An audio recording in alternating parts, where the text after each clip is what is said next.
What's going on there, 3D printing enthusiasts? Welcome back to Jedovi 3D.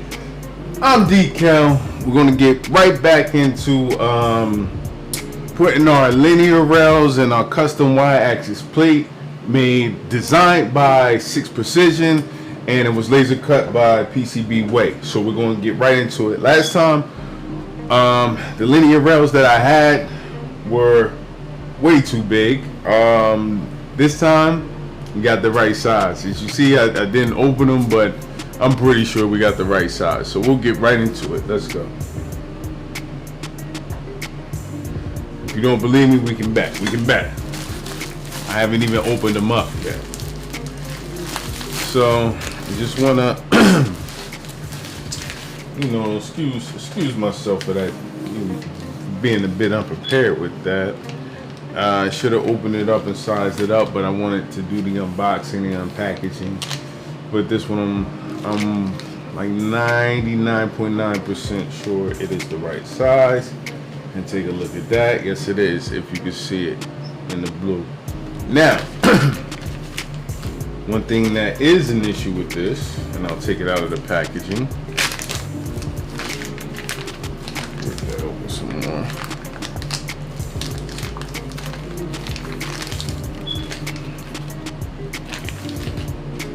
One thing that is an issue with this is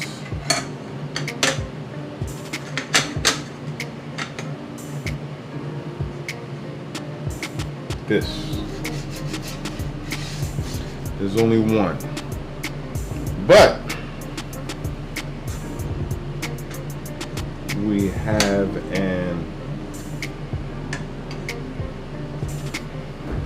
a fix for that. I'm just making sure.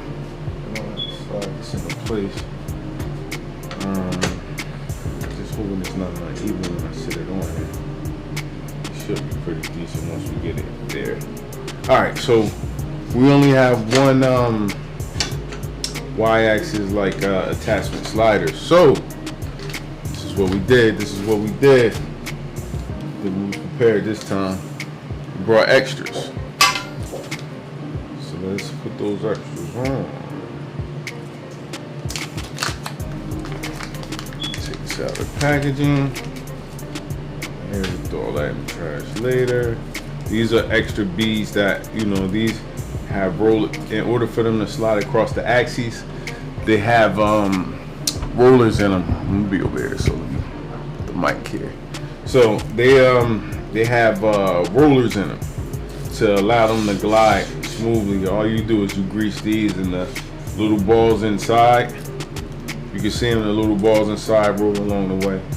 But we don't want, so this one that I purchased, pretty decent, and we got to grease everything. So it already comes with a little plastic attachment in there.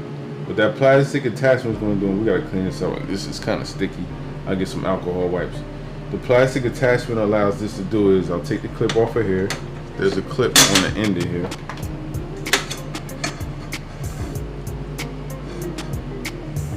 Slide that off. And I'm going to line this up with this. If you can see it, I'm going to slide up some more. I'm going to line this up with this. And I'm going to slide it from here to here. So it doesn't lose any of the balls. And it just slides right on like that. So now we have our two. Okay. I'm going to replace this clip back on. This is so the attachment doesn't come off. It's a little clip right here.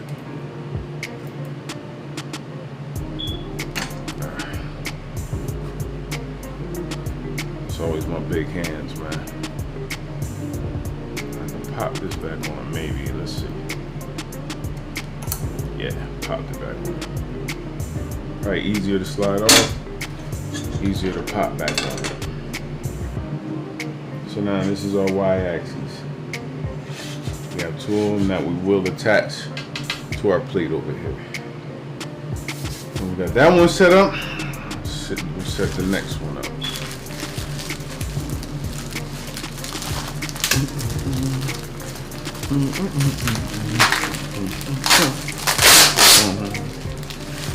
See,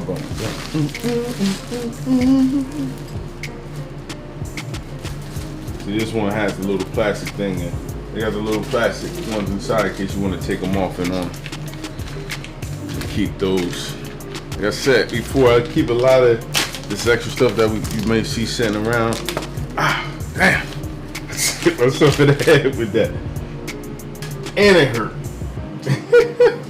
Anyway, a lot of these things you see laying around, I will put them inside of like my tool chest. Just in case, like I said, I need it for a part for another 3D printer, or I need to, well, you know, I want to get into maybe building my own 3D printer. I just got parts laying around that I can actually do it. So that actually works. Alright. Yeah, that's going to cause a little knot on that head, man. Pause.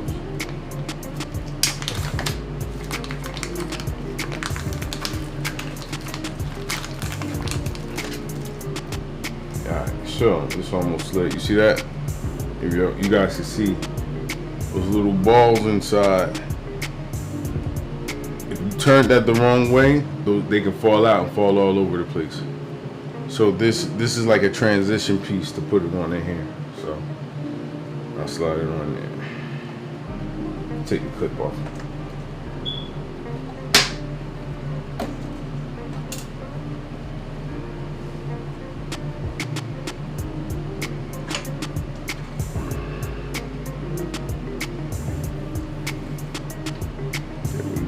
So it slid right on from there onto here.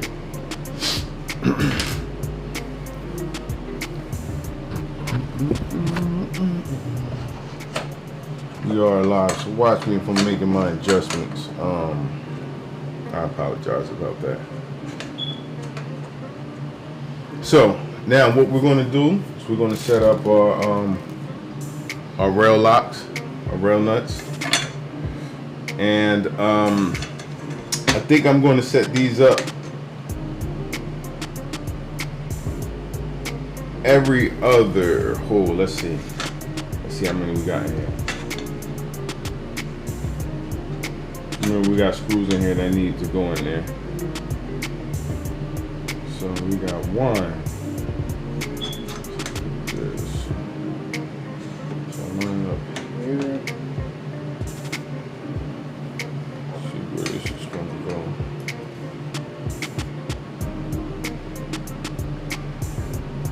I think it should have more towards the front because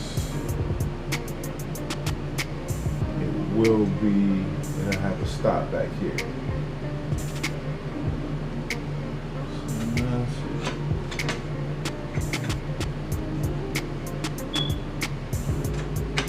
So that's fine.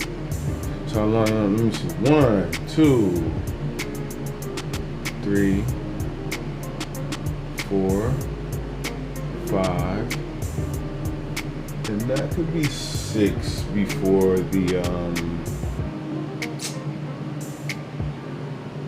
2 holes. So we'll skip this one definitely. 7, 8, 9,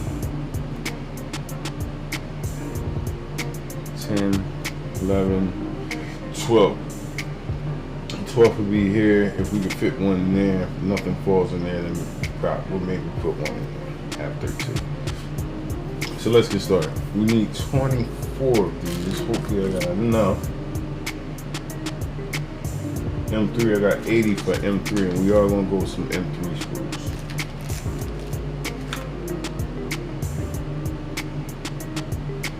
I have M5. Let's see if I got M5 screws.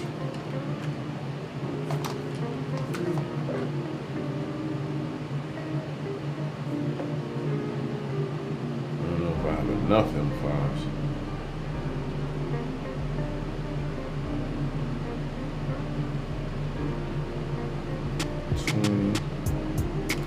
Seeing this piece set.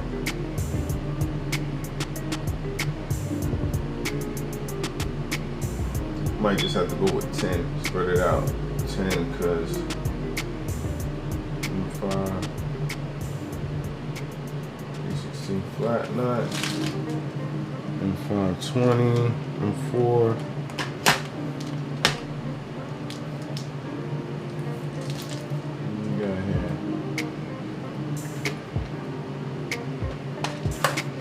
To make these spread out equally, and I believe 10 a piece will work, but I got to make sure I got enough of whatever I use. It's too big.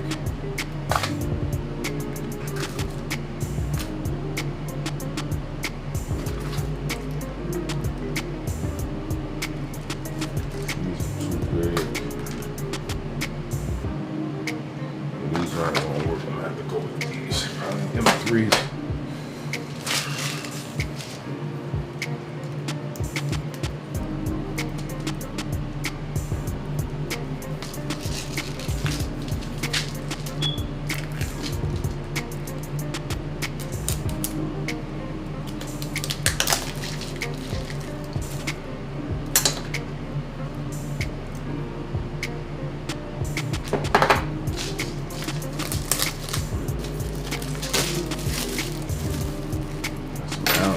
Rusty on the keys.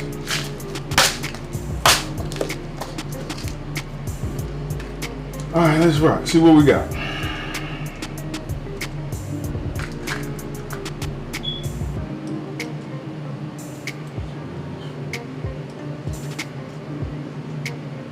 These will not fit, so we definitely need to go M3.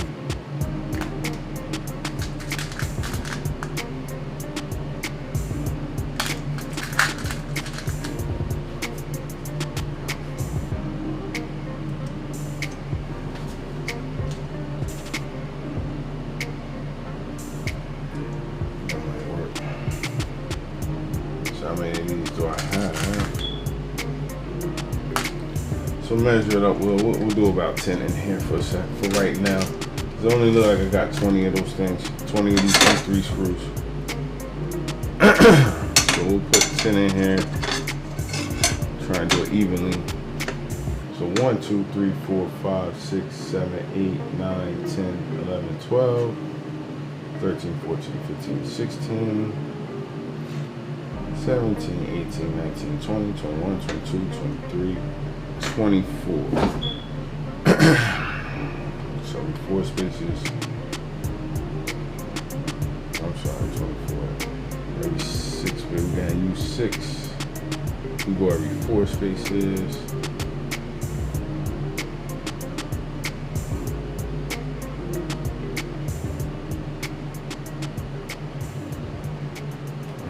Spaces we can use 6, so 1,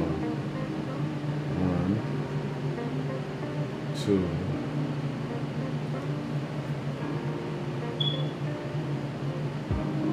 24. Let's break it down some more. If we go every 8, 9, 6, 3. If we go every 3 spaces, we can use 8 of them. So see, 1,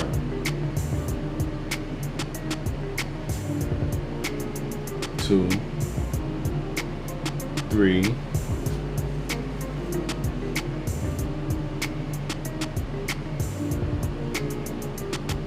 4. You guys gotta excuse me, this is my ADHD. 5. I gotta focus because I lose track. 6. 7, 8. Could be awesome now, but and then we use the final as 10. That's fine. So we'll put 10 in here. M3 slash M3.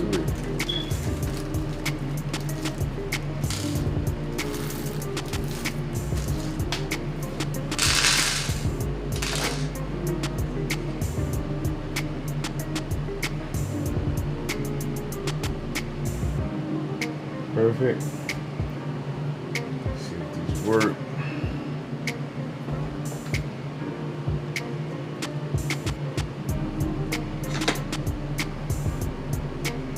See how deep these go.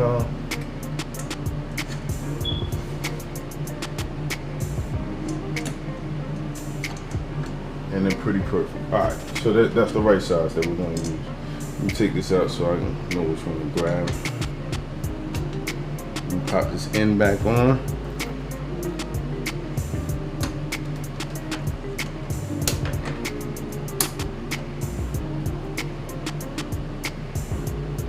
I might have been going forward facing sweepers, but we definitely do that. So let me slide these in.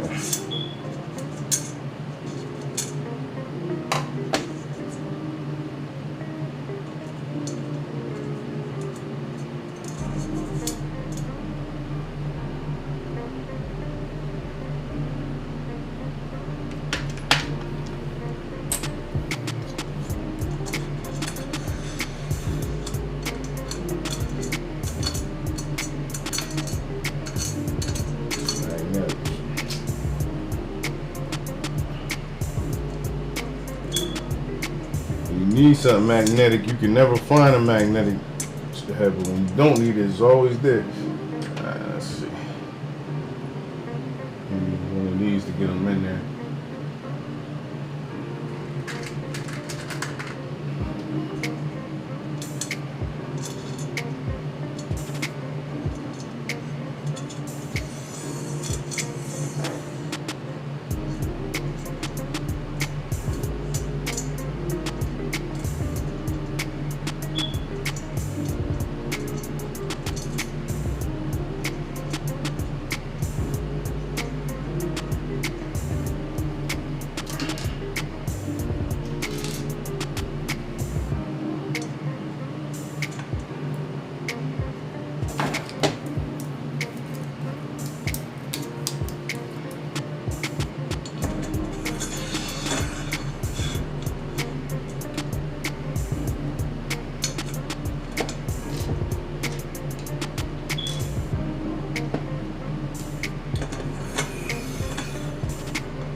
Put this at the end. Where are we at? 4. Need that 10th one, right? Sorry if I was so quiet. I was just concentrating and focusing, trying to get this.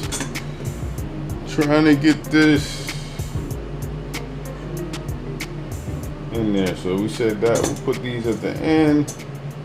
Man, 10 of these, this will be locked down. Locked down.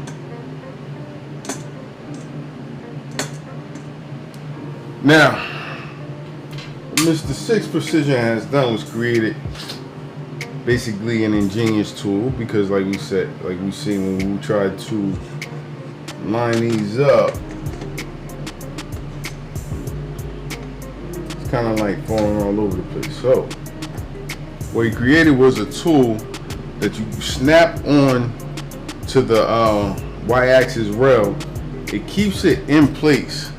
It keeps it in place right here, and you can kind of shift it back and forth in order to line it up over whichever hole you want to use.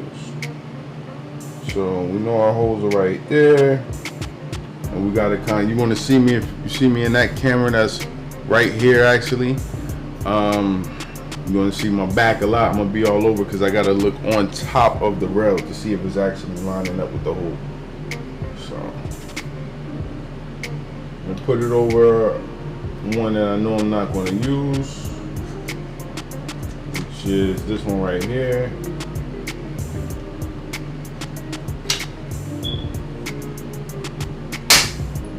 That snaps on the place like that, as you can see. And I'm gonna use here. I'm probably not gonna use these two right here, so snap this one here. Boom. We're basically locked into place evenly, and we can slide this back and forth in order to line the screws up with the rail nuts. So let's do it. I'll start right here. So we're going to use, what are these in here?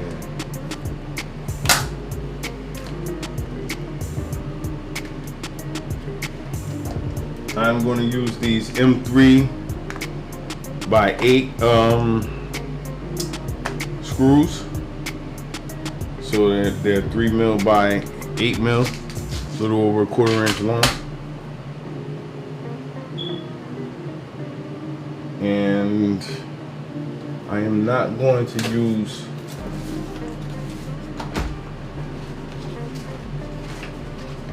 use the power tool. I'm going to actually use my precision tool because I don't want these to lock into place, because I want to be able to slide it back and forth, but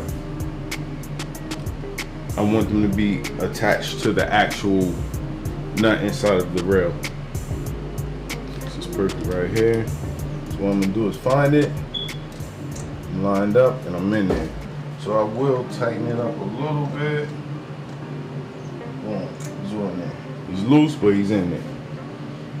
So that makes it. I'm making the wrong screw box. All right, so that's that one. So now, what I can do with this, since I had the rail gliders on, I move it in the next position.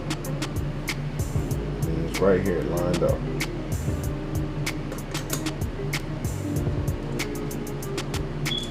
So that's one. So I will move to the next position.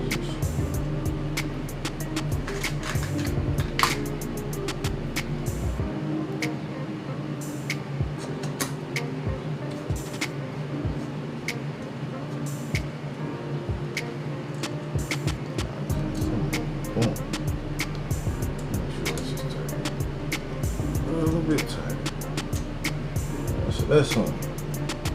Find the next one.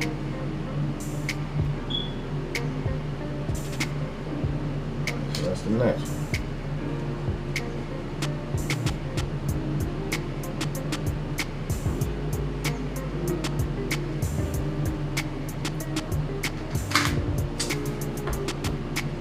Try to infiltrate, man.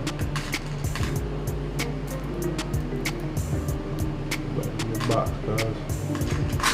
Ah! This made it worse.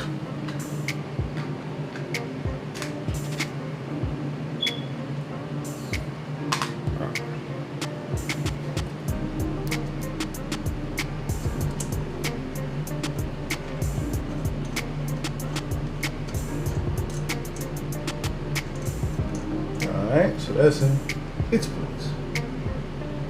Let's find the next one right there. And you know what's crazy?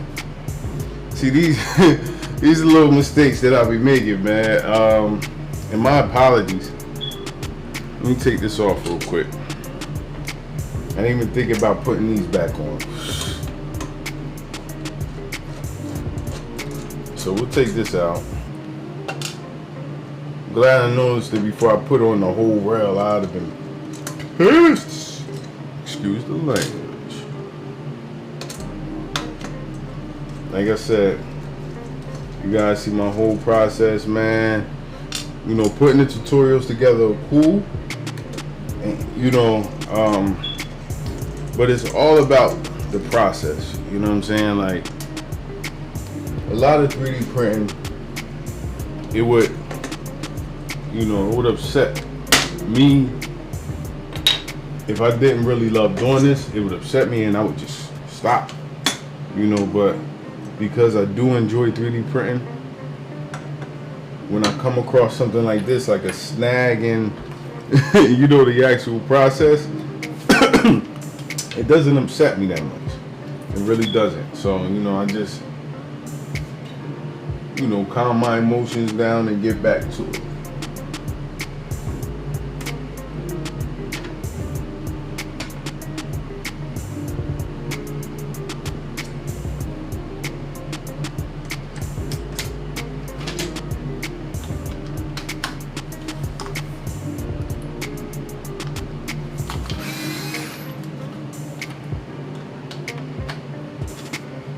But I am human, just like any other human. If I'm having a bad day, and this so much as contributes to it, then I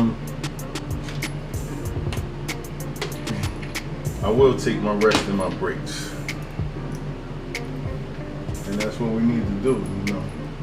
You know, something you may enjoy doing something at points of times, you may need a break from that too.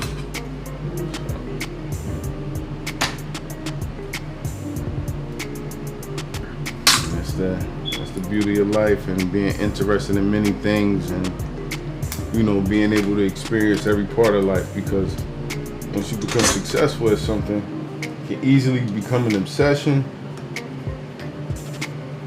that turns unhealthy. I'm sorry.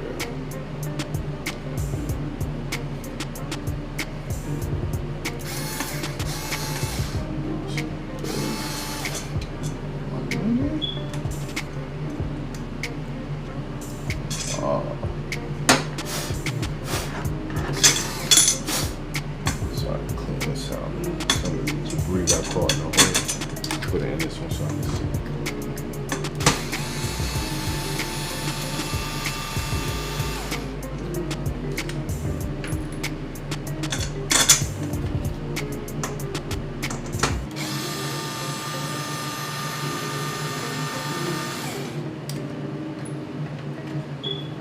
And my daughter's an artist, you know.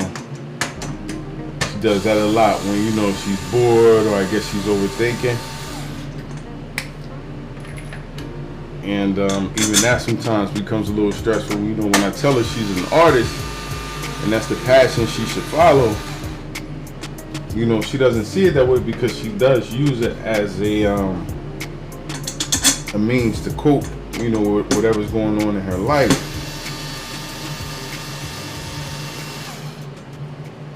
But that's what she truly is. You know, sometimes we don't have to do things for a living that we hate doing. Do things for a living that we love doing. It doesn't seem like work, and sky's the limit to whatever type of financial situation you're looking to be involved in. I know a lot of people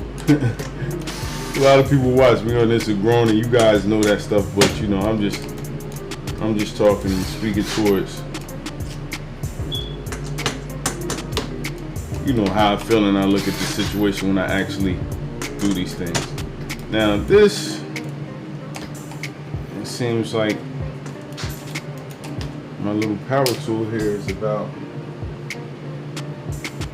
out, so I'll charge this up a little bit. We're done with that anyway for right now. So while it's charging, it can actually charge it as we're doing this. So now we can get back to what we were doing. I'm gonna put this back on. See if I can snap this back in place.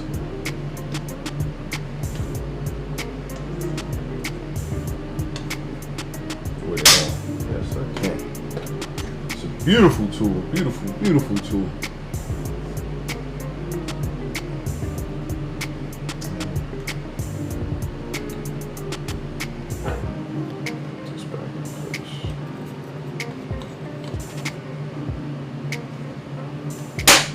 There we go. locked into place. So I'm gonna take these. I'm gonna get back to work with this. My apologies for that delay. Let's get back to work, people. Let's tighten it up and loosen it a little.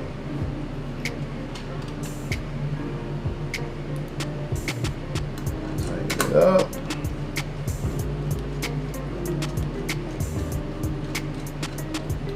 And loosen it a little. Alright, slide this back.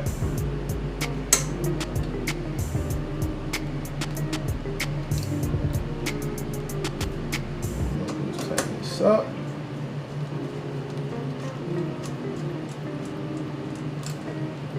And loosen it a little. Alright, find it. Line it up. Tighten this up.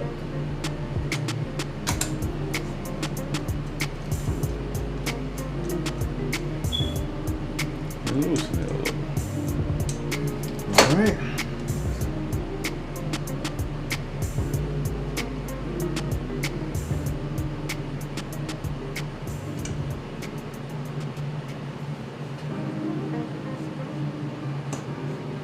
Alright. Down.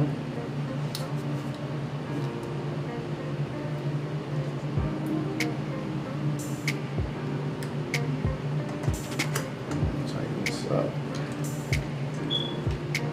Loosen it a little.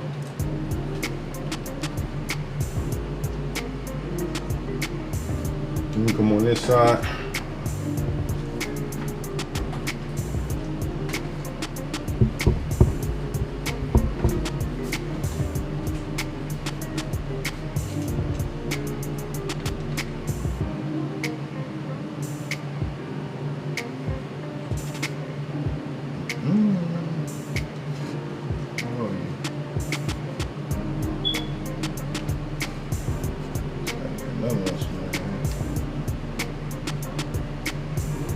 There we go.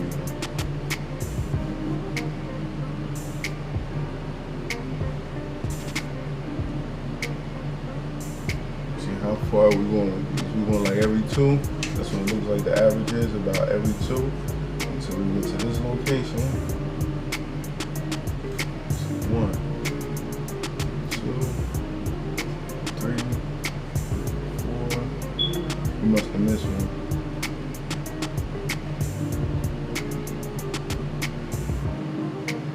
Yep.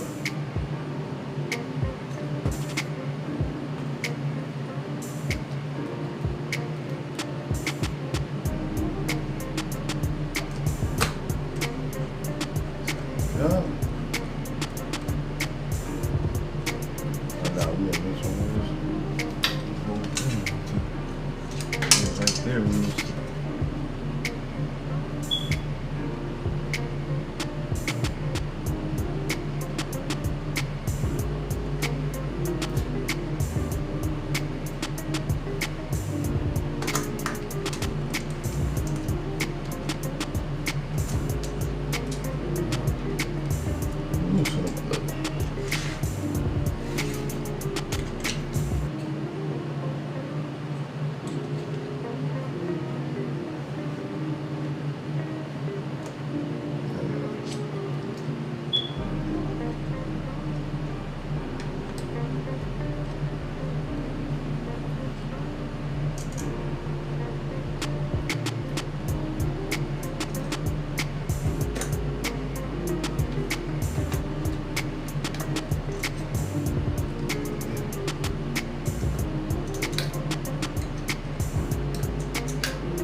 It's kind of almost out of range.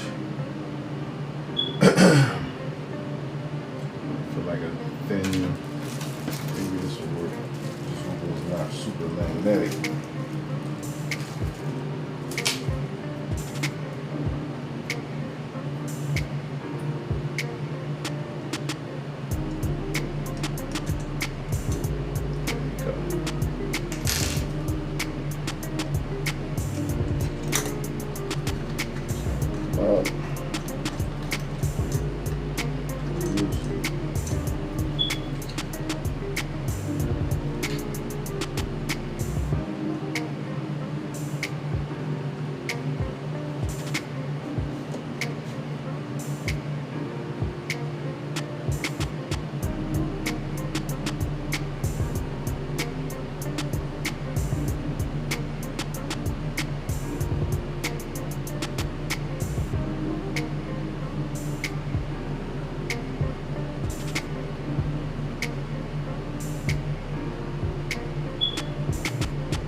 in the sauce, y'all. That's cool.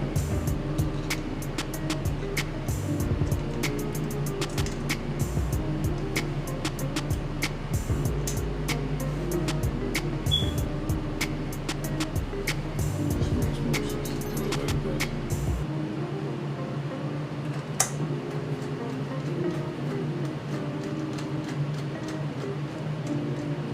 Go with 9.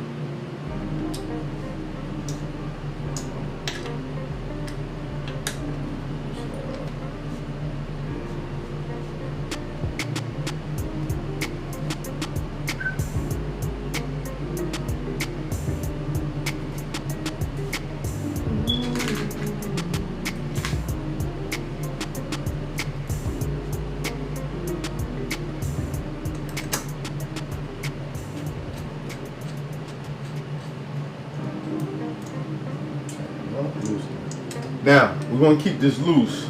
Come back over here for a second.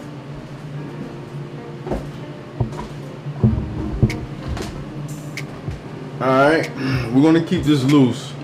And you'll see why later. We'll use our calipers just to make sure we're exactly the right distance apart. So it looks like with these, it's about, we need 9 of the screws in there.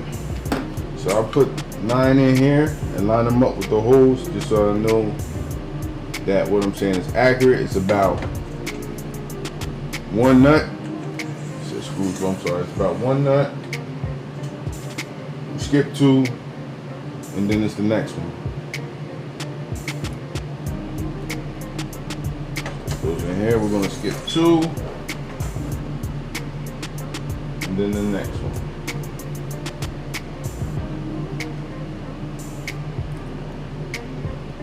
Skip 2. Go ahead. Jump ahead in my steps. Skip 2, and then the next one.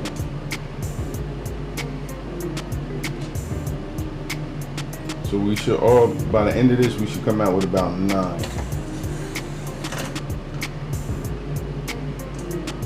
Skip the next one.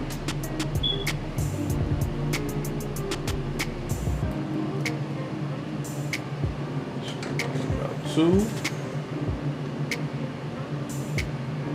Skip the next one.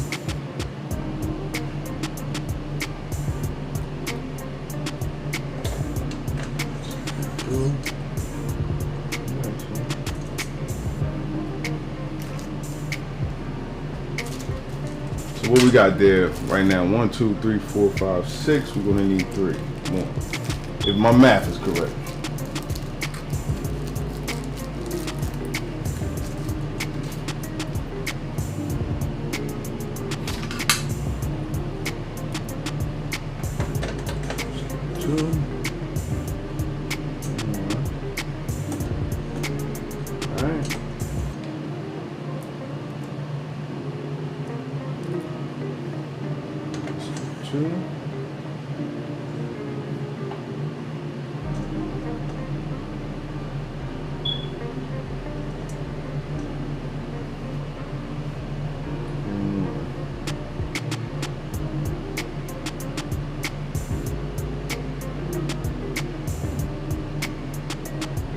Alright, then we have 1. So over here we got 1 as well somewhere, but towards the end we got 1 more. So that makes 9, which is fine.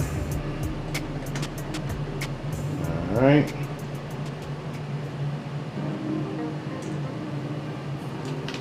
So now what we're going to do is we're going to put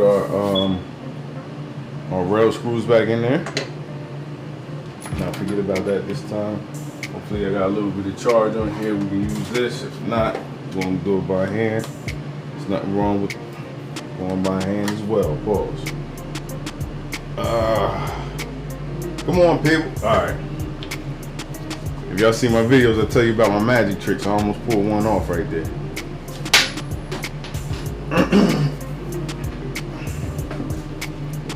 Man.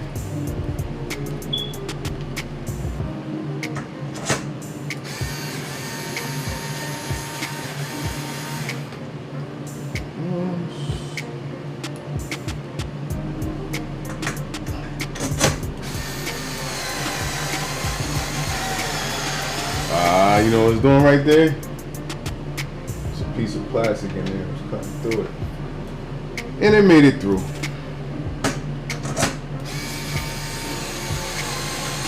Same thing right there.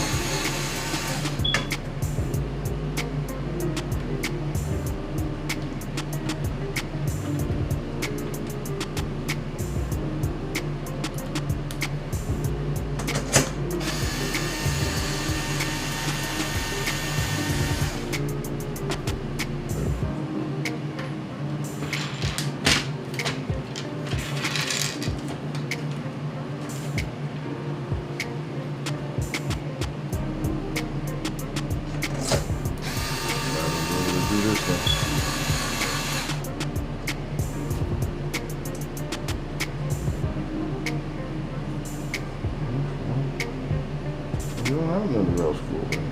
That's cool. Oh, I see why. Let me tighten this up now.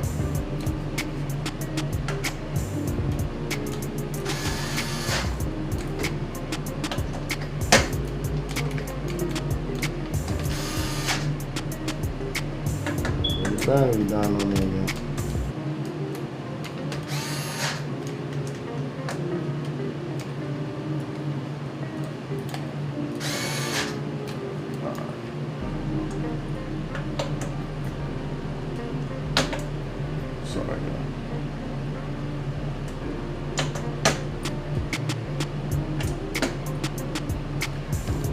All right, here we go.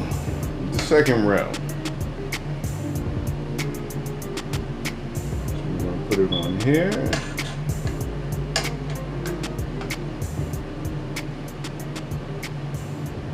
Right. Got our handy clips.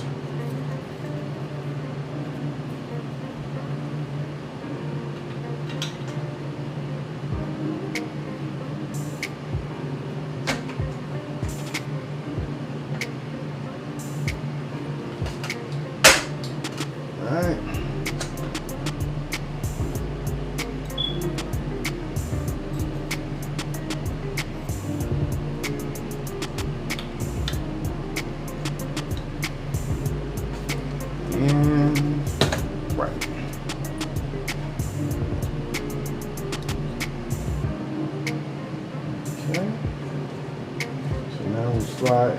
Same thing is on the other side. Move the mic this way. Same thing that's on the other side. We are going to slide this back and forth, and we will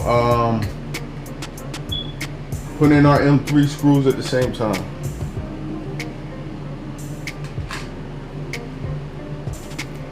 So we need 9 of them. I'll pull 9 of them up. 1, 2, 3, 4, 5, 6, 7. 2 more.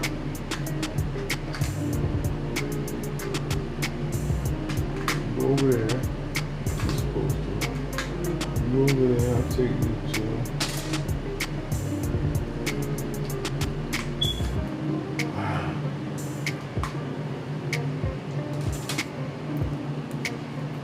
Alright, we got all of our screws right there.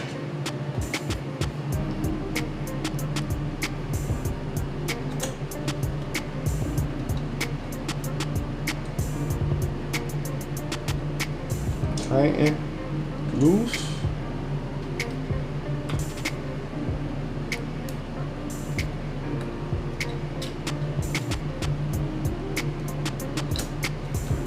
Tighten, loosen.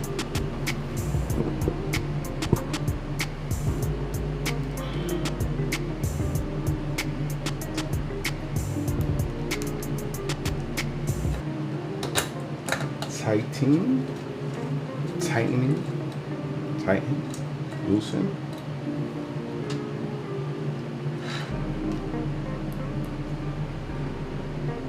Slide it. Tighten. Loosen. Slide it a bit. Alright, so you line yourself up over the hole. Tighten. Loosen.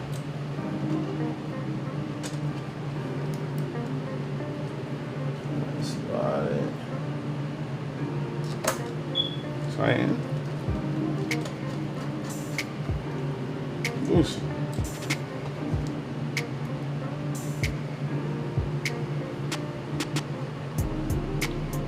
Slide it over. Tighten. And see, that's what I said. As I go through each process, I try and learn from the last thing I did. So from this rail, what I did was sit this rail to the side of it and put each nut in where it will potentially rest next to the hole. That way I don't have to kind of guess to where it's at. So with this one's lined up as well. And you know, just approximately 2 holes down. I'm gonna tighten it and loosen it.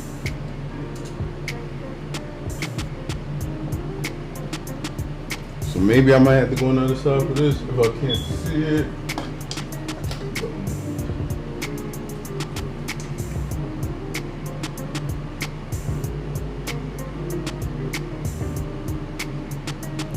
Like it's over it.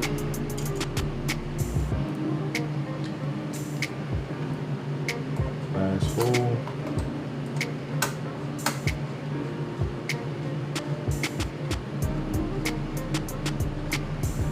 Nope.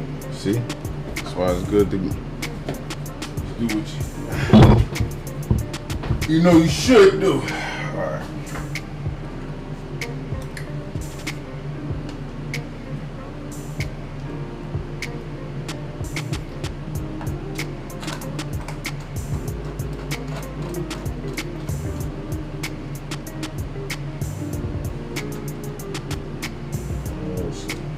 Alright.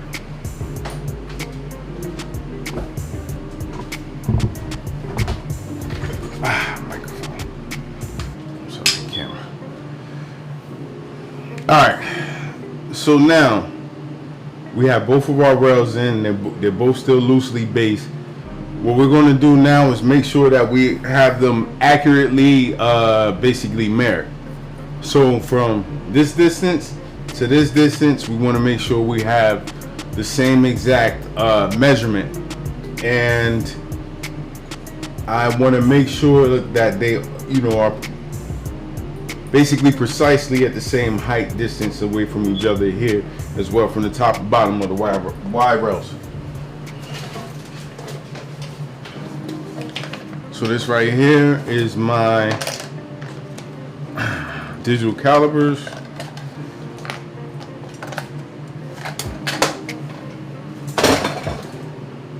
Every time I turn them on, I basically make sure that's tight, and I'll zero them. Alright? Do it again. I don't know what's going on with that, so I'm gonna zero it. Okay, so we're at 0 right now, if you can see that.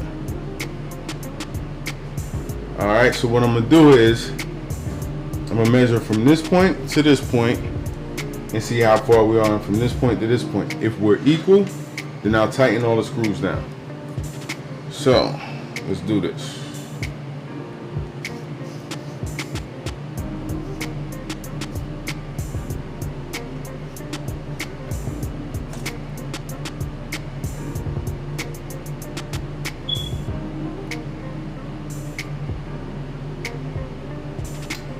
And one thing you want to make sure too is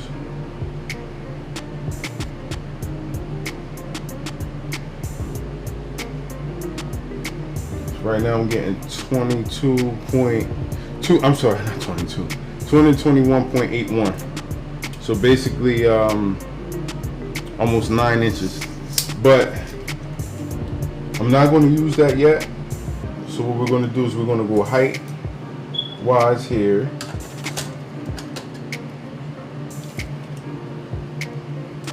The reason I want to do height first, because I'm going to go hole by hole and measure. Because if you add different angles, that can change your measurement as well.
So got a measurement of 8.64 right there. So I'm gonna push this up until I'm about equal.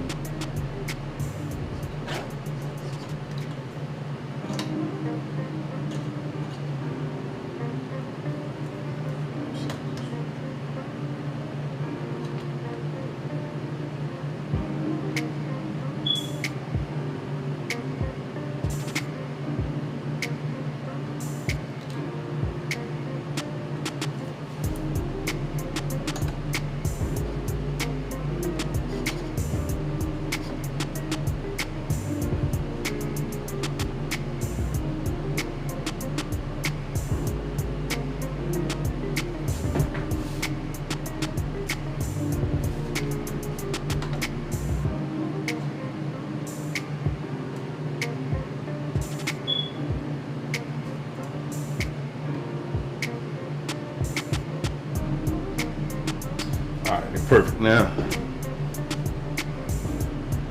and what we're going to do just to make sure that the holes are good, we go from here to the middle of the hole. Got 20.15.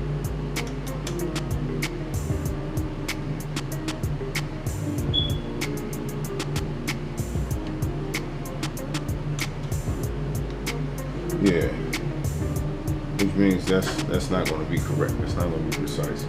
The holes are off, so we can't use that. All right, so we'll just use in by in since we know we're good here. In by in.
Oh my God. You just move up, man.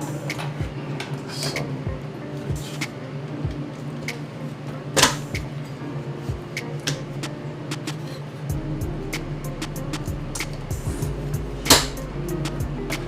Oh my God. Alright. So I gotta move this again. I'm sorry, y'all.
We got 246.03,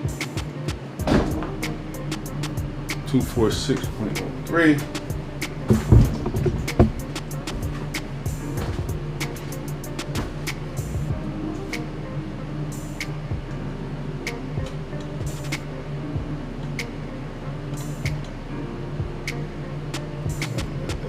Two. 246.03. All right, that looks cool.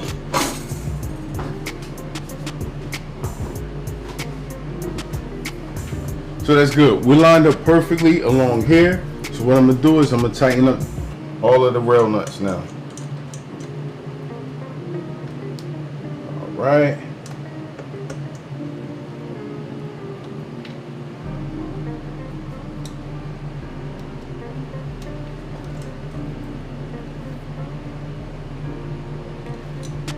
Now, I know we might have wanted to wait till we put the plate on in order for the plate to basically distribute the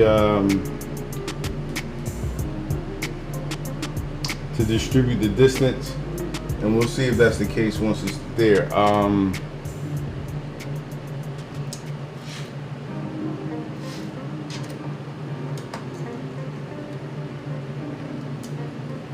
am going to lay the plate on there once I'm done tightening these up.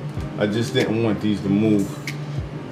And since we got that locked on, we should be cool. I am going to see how the plate looks on it.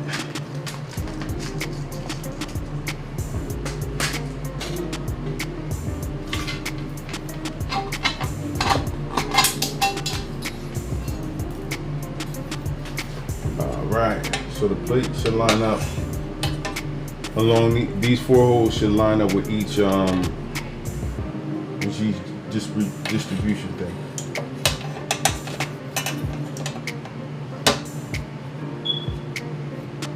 So got all.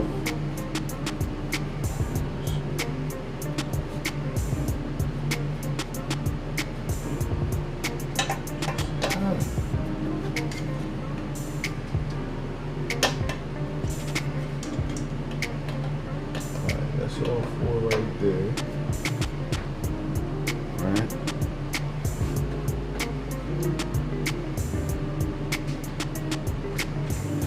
Pretty sure we're gonna need an M3 something. So.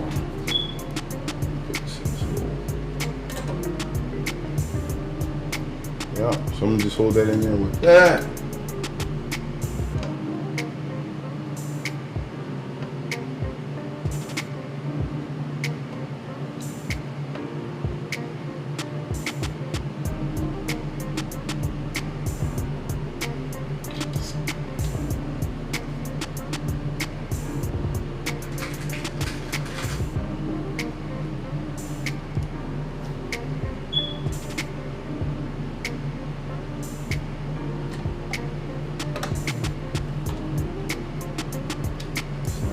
That. Find the other ones. Bring them closer to us.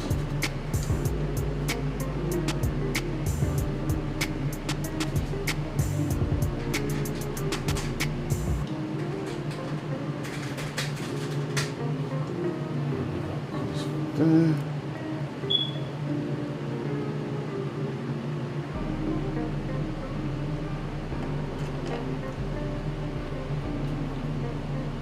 Alright.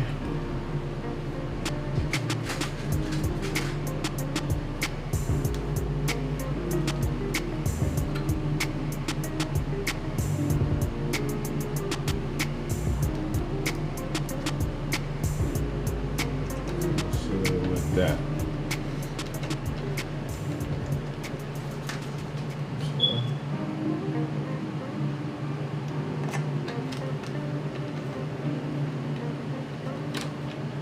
Like all of these are perfectly lined.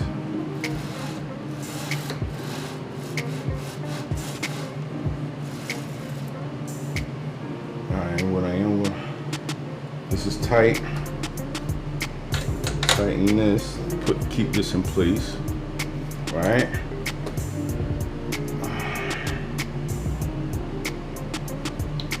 So we'll move this down.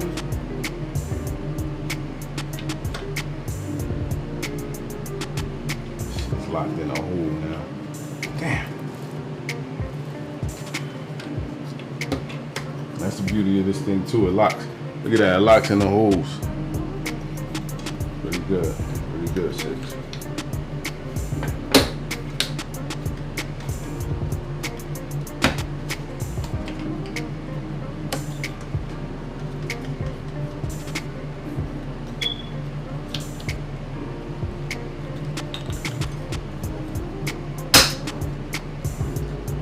You in the hole right there.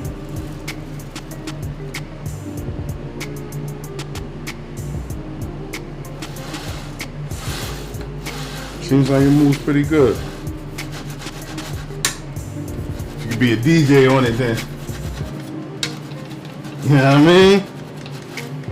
Nah, you don't. Oh, my bad. Alright, so I kept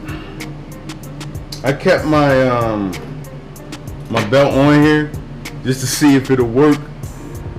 If it's too long, it's still cool. I could just clip one end and put it on. If it's too short, that's going to be a problem. But if it's just right, of course, that's a perfect move. So I just kept it on here. Hopefully it's either too long or perfect. And we're going to put it in there. Now, there's a few things that we do need to install on here.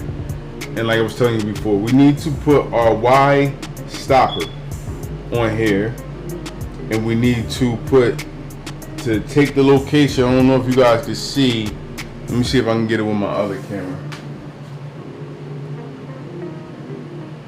I don't know.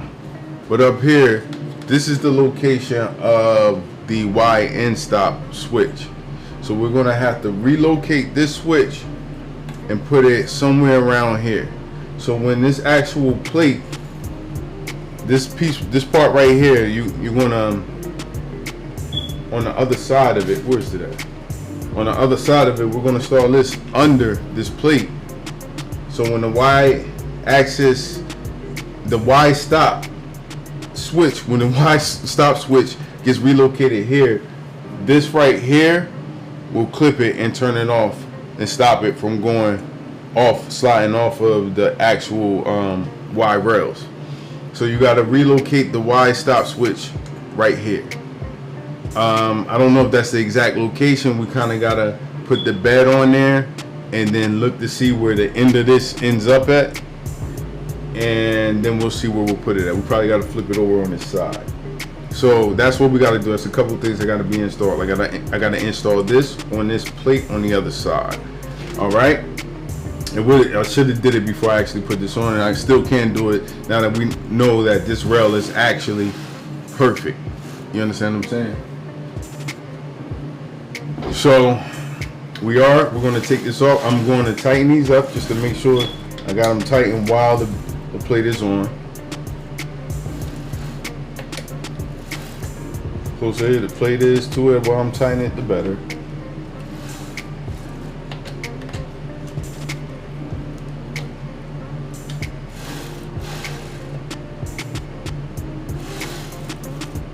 I can't make it to that other side.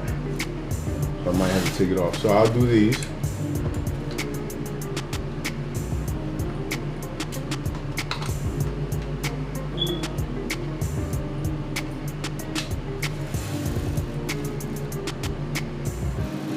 What I actually do is take this off.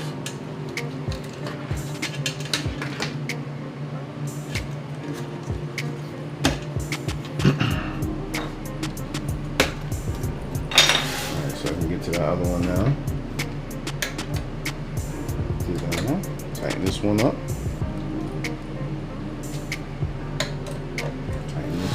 Tighten this one up. And then we get to this one. And then tighten this one up. Pretty sure I got this one already. Yeah. Alright. So that's cool right there. Sliding pretty good, no resistance. Like I said, I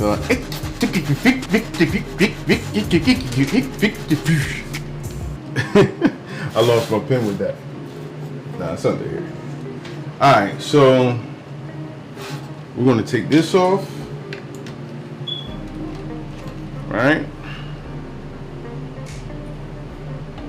Now my only thing is, I'm wondering, and if it becomes a problem to me, because you know you can screw directly into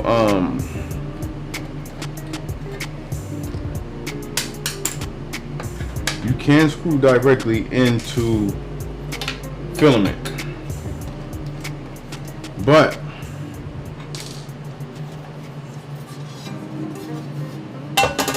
I usually like using heat sinks in order to make sure that my connection is tight.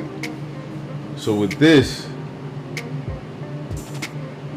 I don't even know if a heat sink matters, because what we'll do is on this we'll use a longer screw and we'll put locks through it. So this is what I mean right here. This is going to be the Y stop. This is kind of going to click the Y stop right here. He recommends that you get that CNC or laser cut in metal, but he also does, you know, it's a question mark by should it be 3D printed. We're going to 3D print it.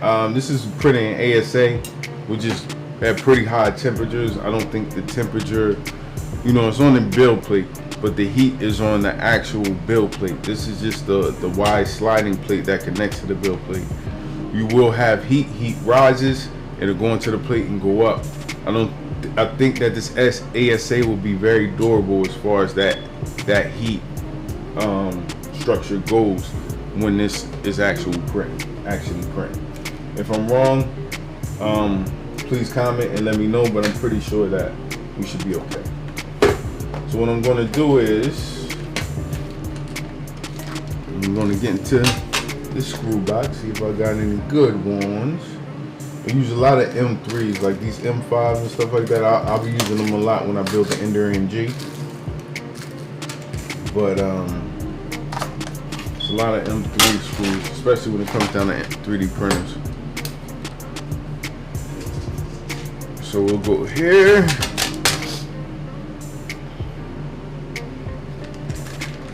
And what we're going to do is basically, these little boxes, we're going to basically put this through here. We'll screw it up through there. You might get a shorter one. We'll see how this works.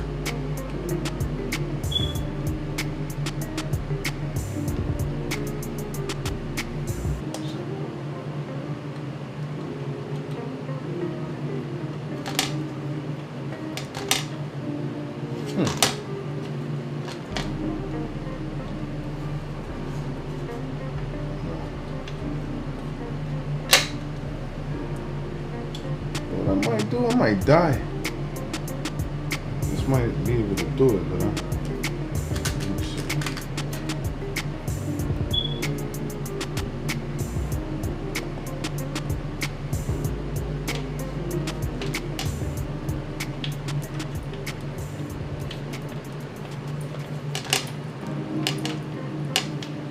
Using this as a die.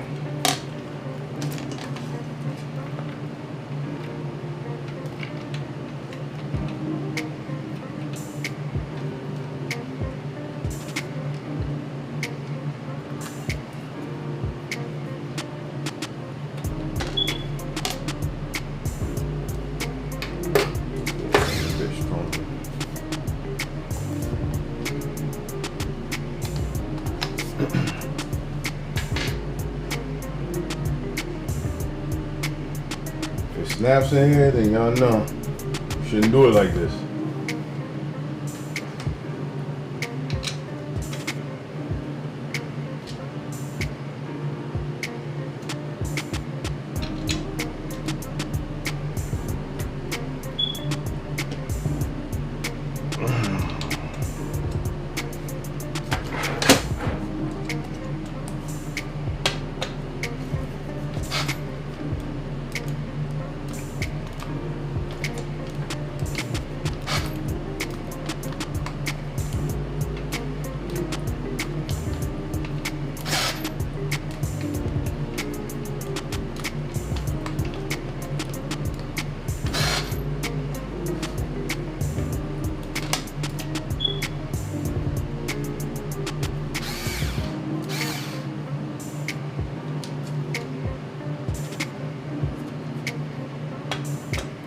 Let me see, are we all the way through? Yeah, we're all the way through.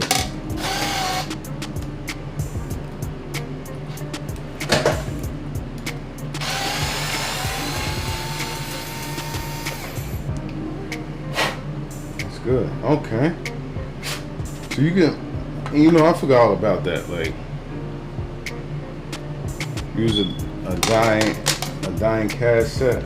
Got one, but we're gonna actually use this. It's aluminum. Aluminum is soft and light, so you're able to cut through it, kind of.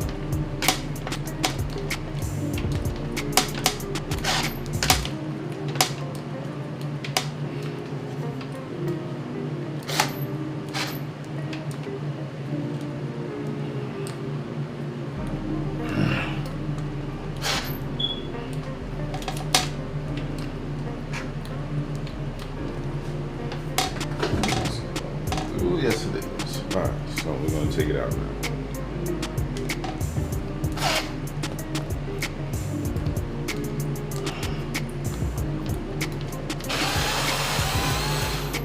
There it is. See if it goes back in. Definitely does.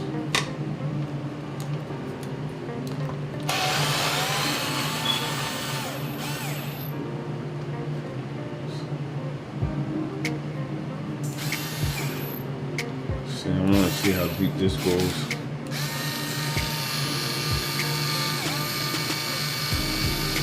Alright, that's how deep it goes.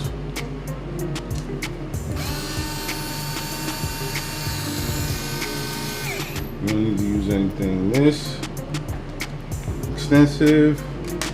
I mean, not that small, but nothing this extensive as well.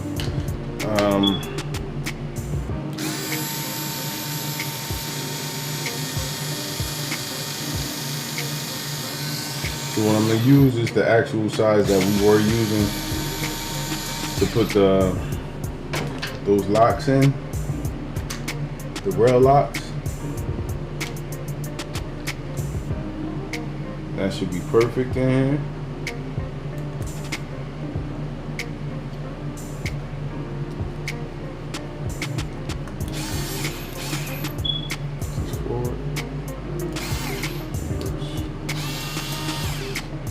Cool.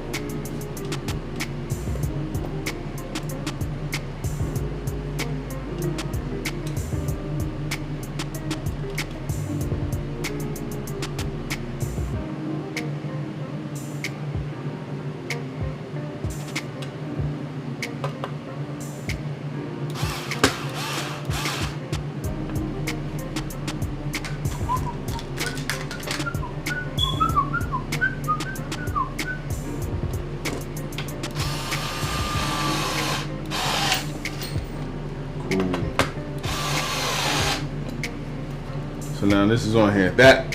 This part right here will click the Y stop. So now what we're going to do is install some rail locks. We're going to start some rail bolts right here, nuts, and see what we need as far as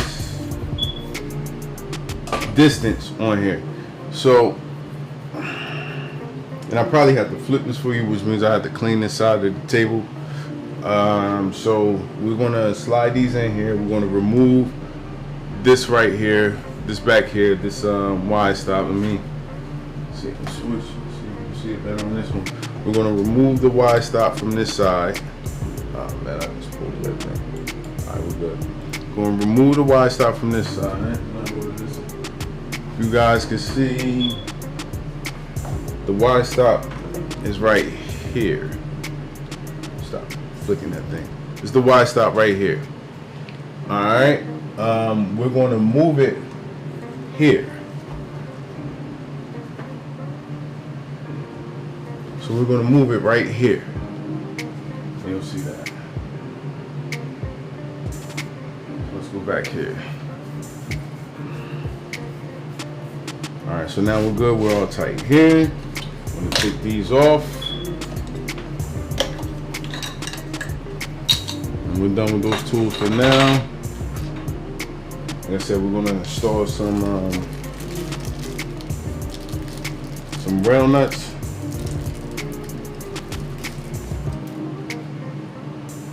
Inside here. So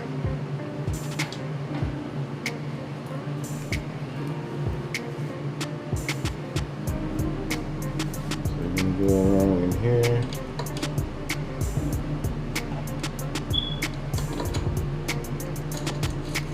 Slide up. Slide two of them in there.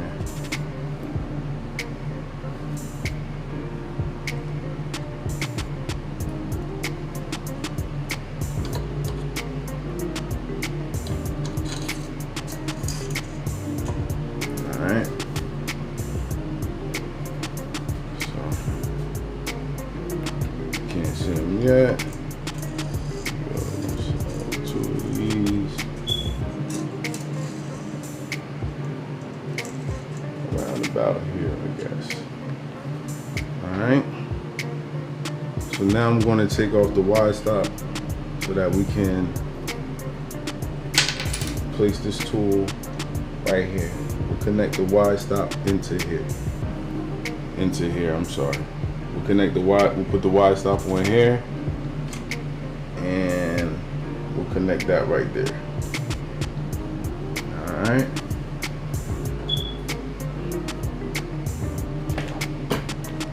So let's see what we got. So let me see what we got here. We're going to use, it looks like the best beneficial, I'm going to use all of them. Usually that's how it is, man. You use the same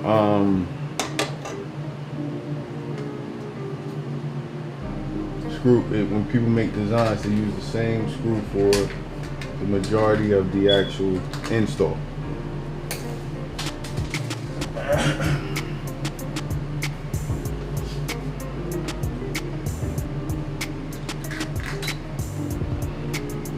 Alright, so let me switch back over here so I'll just show you guys what I'm doing with this.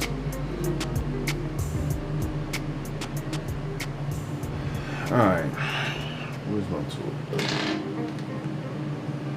So, I'm going to put this in here.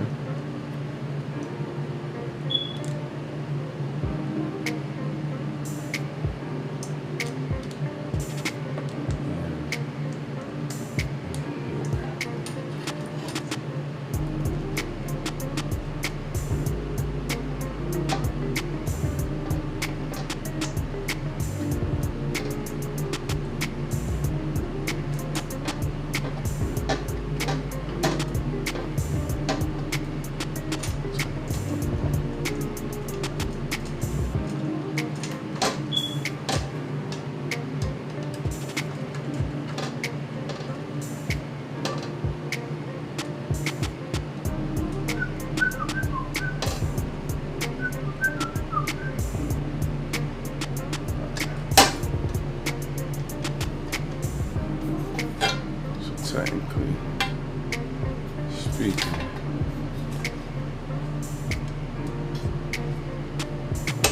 glide on here, hit at that point.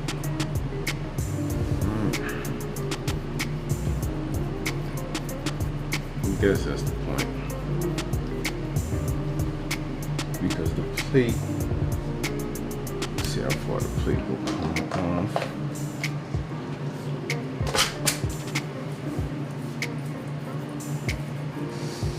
Ooh, excuse me, I got lit up by some mosquitoes. I'm over here scratching. You know, y'all like, what's going on, man? Alright. So, let's see.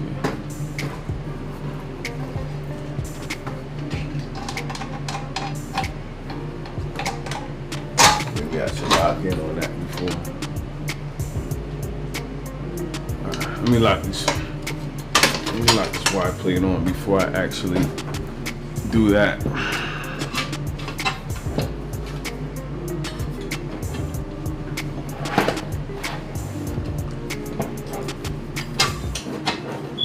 Just putting shit on.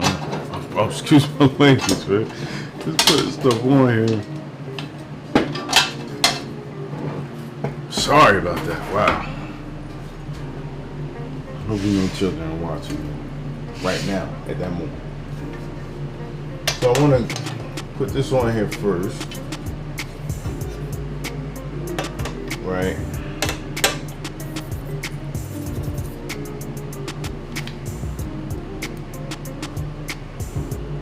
I'm going to use the smaller ones for this.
Alright, so I got this on here, not all the way on just yet.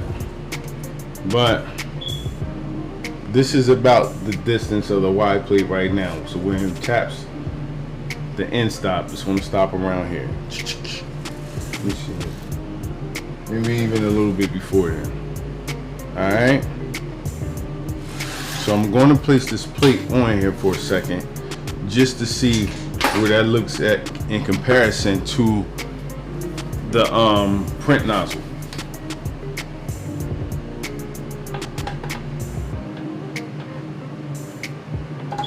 And it gives me a good opportunity to see that this plate fit correctly. This isn't how it's going to fit, but so this is where it actually hits.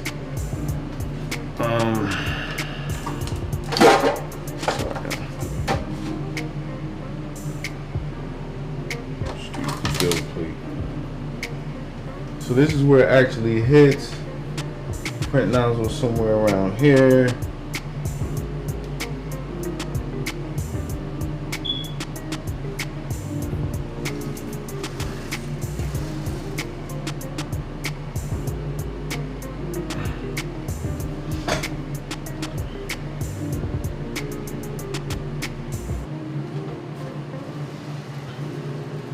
So as far as the movement that it has, this right here should be at the very end of the build plate. So I'm going to push it back a little bit more. Alright. Switch this camera.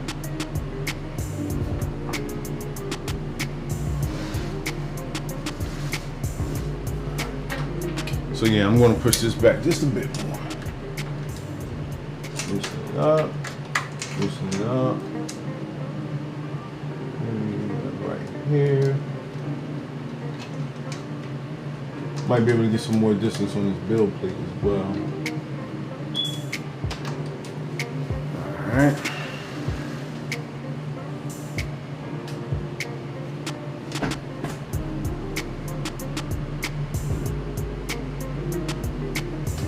A bit more.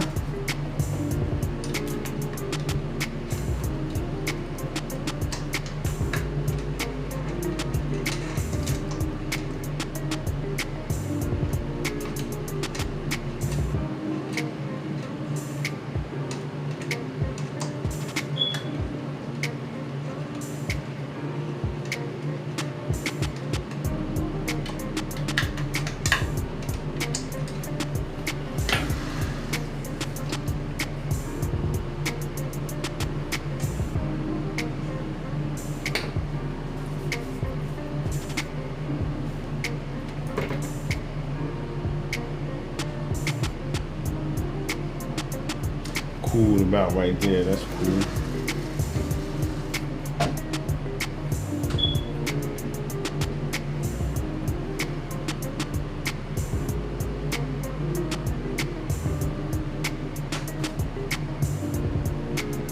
Ah, I'm sorry.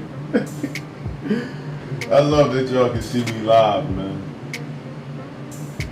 Alright, so that's about right there.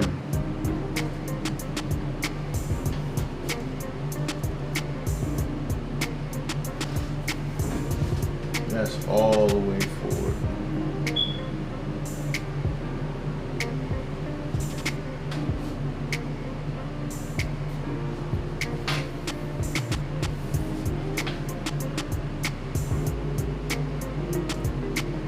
Yep, and that's off the bill, but that's a good thing. Alright. Where's the clip at? I'm not the clip off.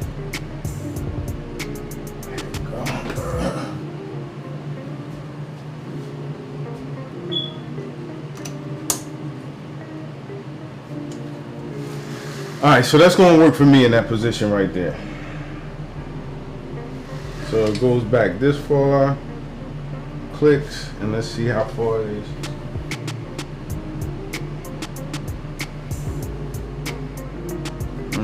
Maybe even a bit more, because it's still, I want it to where, like it, because when it clicks the y-axis end stop, that's it for it. You know what I'm saying? Like I want it. You kind of want it just like your actual end, like 3 mils beyond, anywhere from 2 to 3 mils beyond the actual end stop point. Because when it clicks the end stop, that's where it's going to stop it at.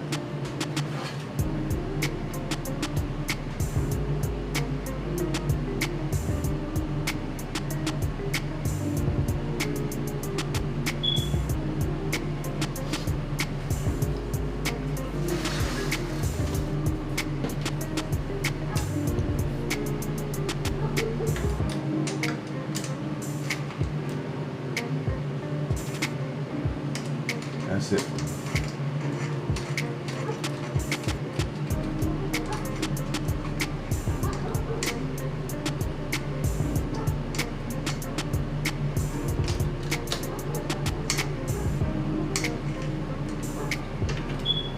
Alright, that's it for me right there. I know that's good.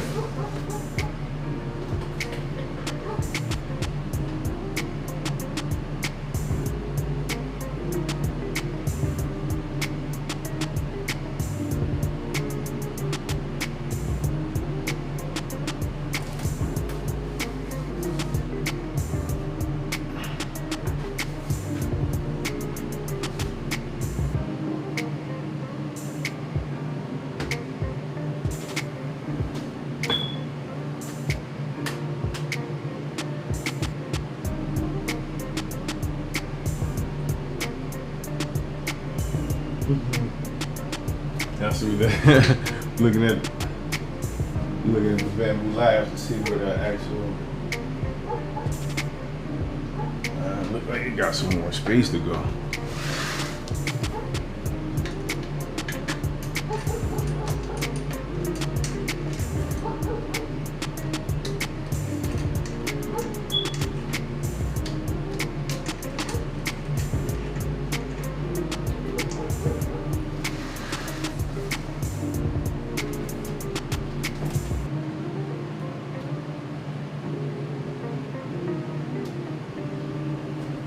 Best bet I could do is lower this down. It's too much distance.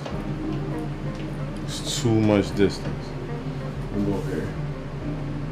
Yeah, I'm gonna lower the actual print head down.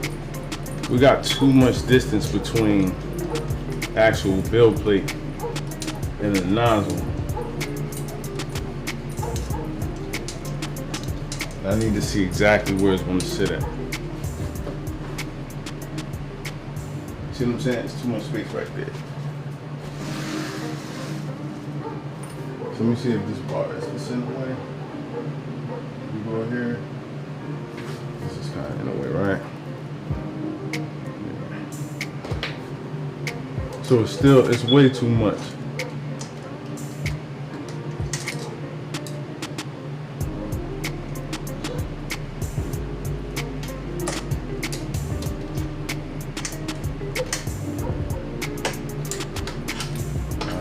there.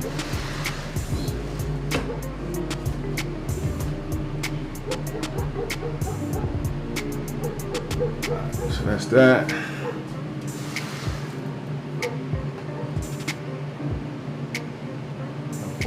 Sit there.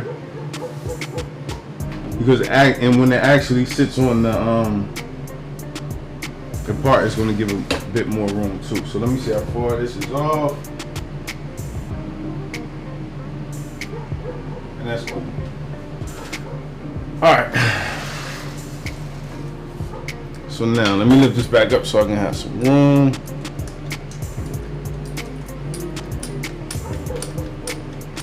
Excuse the table from shaking.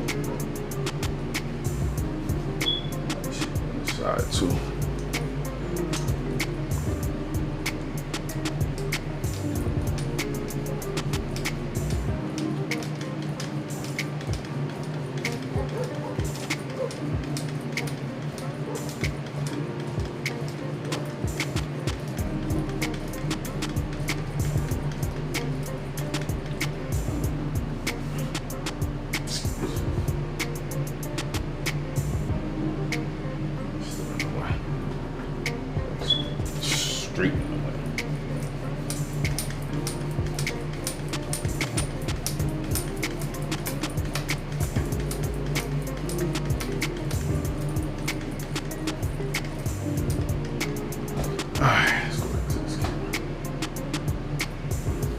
Alright, so now let's take it from over here and bring it here.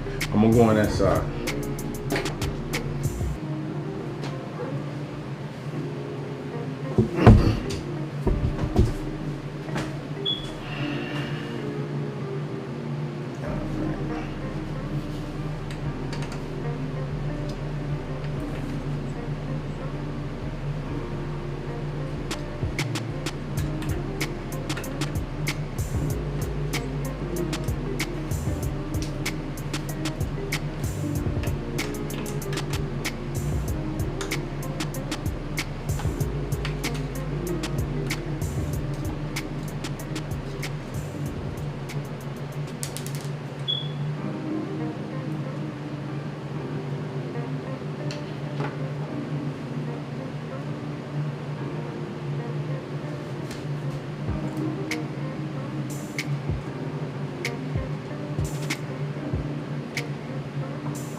One second, I gotta get that wash.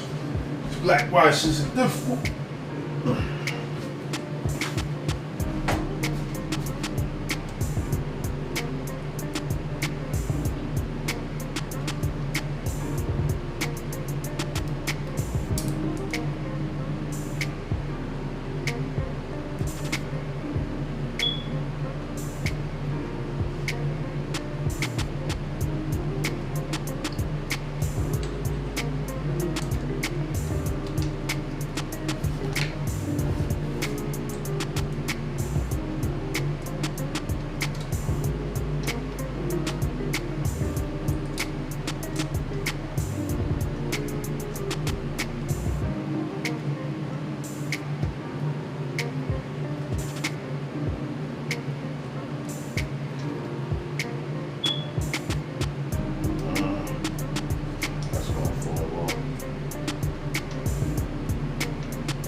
just tightening it in.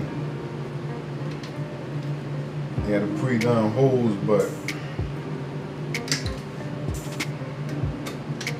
you know, like I said, he even made this to potentially cast, to potentially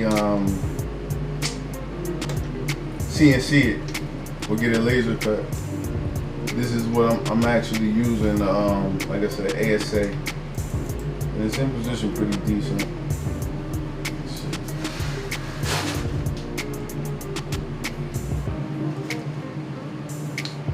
Let's get stuff on.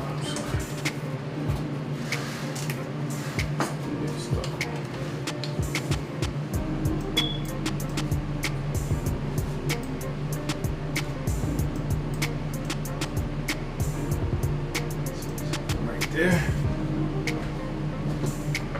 So the click is perfect, right at the edge. Alright.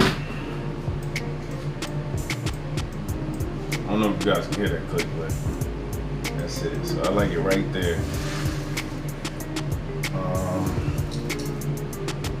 You tighten this up, make sure everything is tight where it should be. Alright.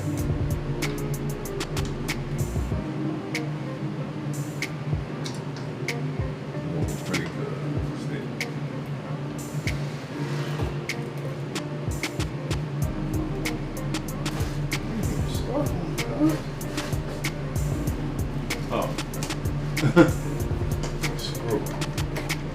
It's not supposed to be this low, but alright, let me take this off.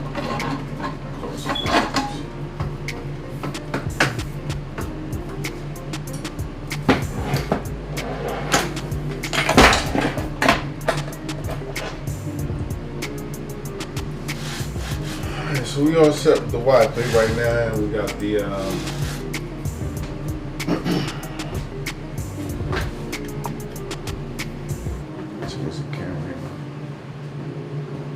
Alright, so we got the Y plate all attached. I'm going to finish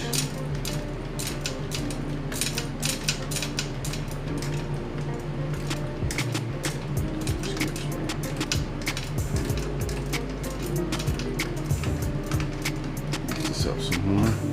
So I'm going to finish attaching the actual plate on. Then we're going to check out the belt to see if we got it perfect or we need to cut a new strap or see what's going on with that. So, these little ones on here.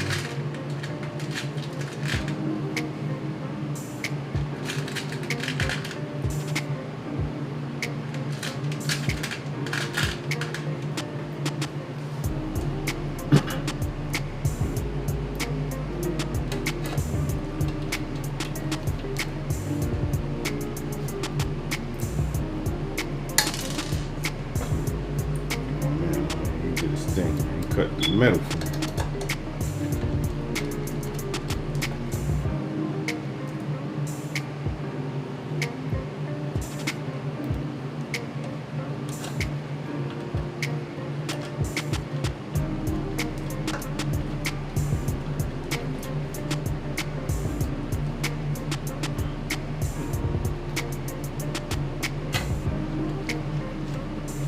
Main reason why I did this and I was looking for this is my for some reason my Kobra Max always has, even when I never touched it like to modify it at all, it always had like an issue with the Y plate, like adjusting the wheels was always a problem. And I don't know if it's because it had those what is it, like 9 rollers on it. I may be off with my numbers right now, but it's, you have to make sure the rollers, to adjust the rollers perfectly.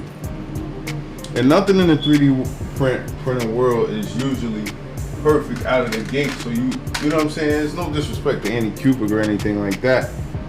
It's just, you know, the adjustments were crazy. So Y-axis, and I know the Kobra, the tubes, they have like that magnetic or some type of, I don't know if it's magnetic or what, but it's some type of a plate, that's a glide plate that's not wheels, which is good, you know what I'm saying. But I bought a Kobra Max 1, you know what I'm saying, and my main thing was the print volume, and it was supposed to be the reliability. But the first couple things that went out on me was my, you know, my bed leveling. It wasn't it was perfect, like each print was perfect at first, but then it came to a point where there was no physical adjustment to it. You know, you couldn't adjust it on your own. You had to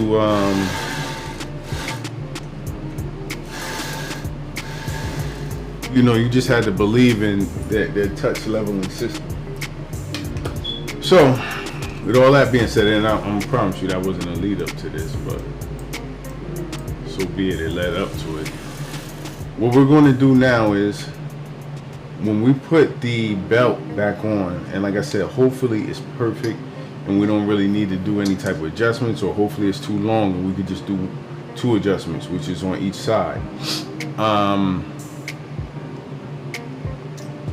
Once we do that, we're going to install, you can see up here, we're going to install these knobs onto the 4 corners, definitely.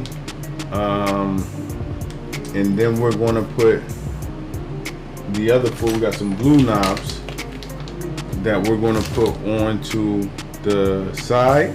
1, 2, 3, 4. So we'll have 8 knobs on this thing. And I'll show you how we're going to level those, because we're going to do it within the software program.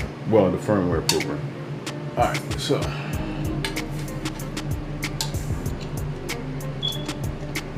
this is how you have to put the belt back on. So the belt slips on right here. Simple as that. Put it through the hole, slip it to the side. Do this other side. Put the belt on.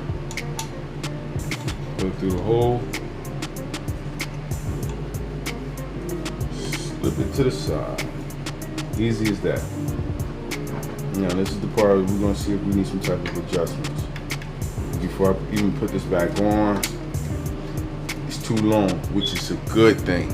It means we only have to clip this side and be good with it. So what I am going to do is I'm going to reattach this camera. Bring this camera back on this side so you can see this. Alright, I'm going to reattach the tensioners. So with those, I'm pretty sure I had some in here already. Yeah, let me use what I had.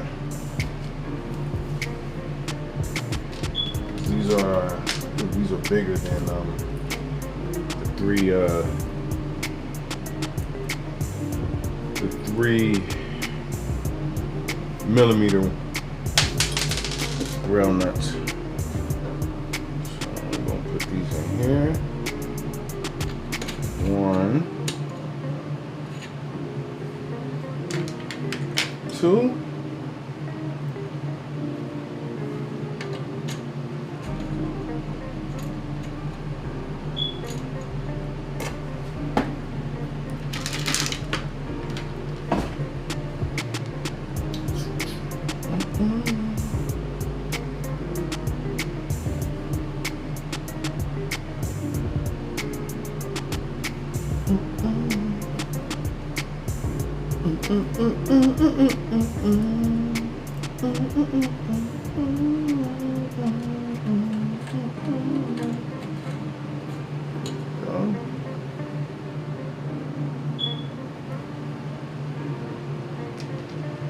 Like I said, with all the music and the beats and stuff, if you like them, you know, I made these beats. Made these beats as well. You want to collab on that, or you want to get together, you know, you want to purchase some tracks for your videos, definitely do that.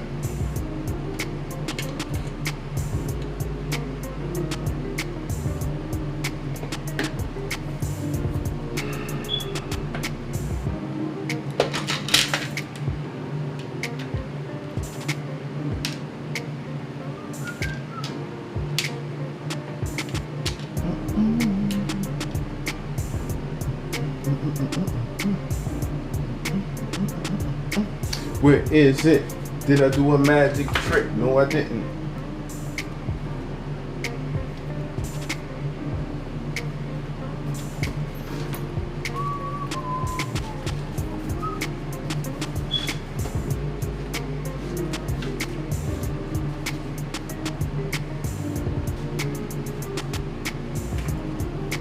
Get it bigger. It's right there.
Don't do nothing stupid now. Come on, get back in there. There you go.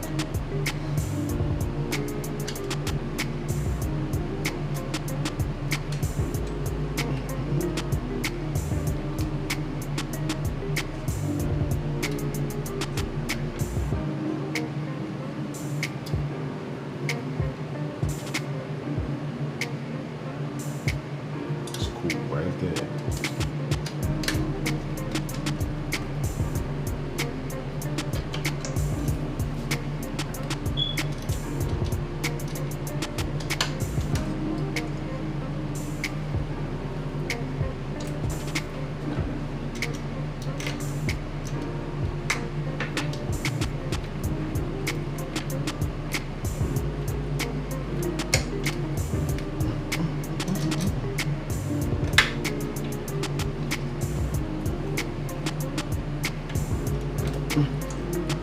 Tension eye is on.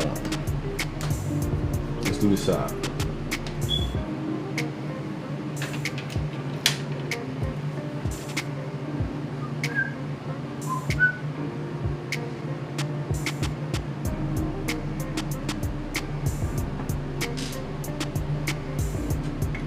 Wanna do this? Can I be slick?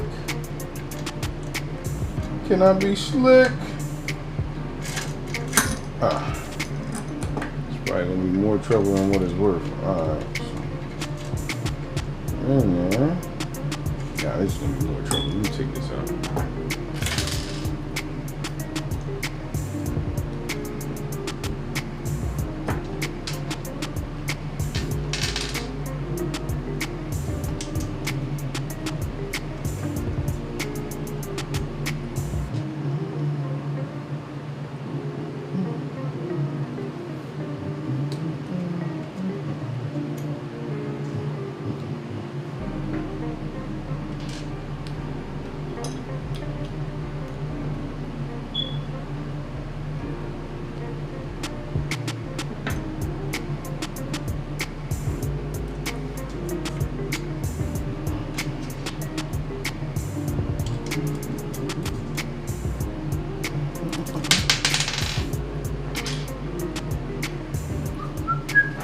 Trust me, you're almost done. With the vital parts, I mean, this extra part I'm about to do is just extra. It's something I would like to do. Come on.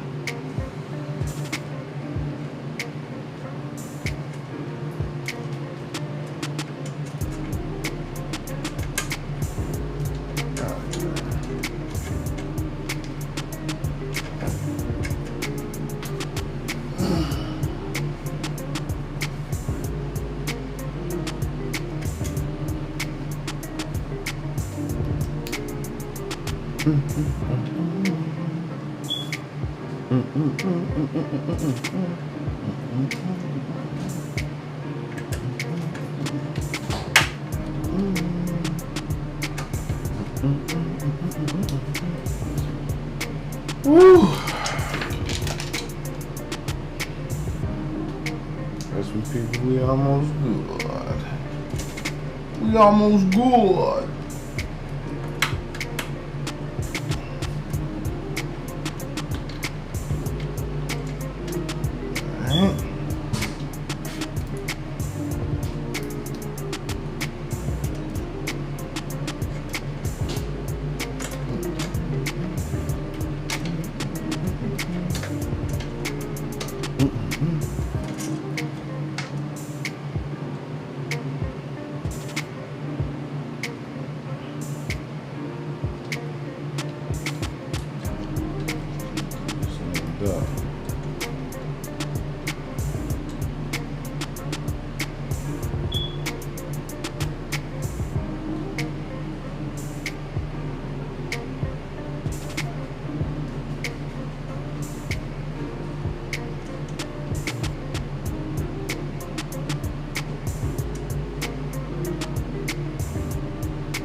Here we go with this. We're gonna put this around this side. See how we want this.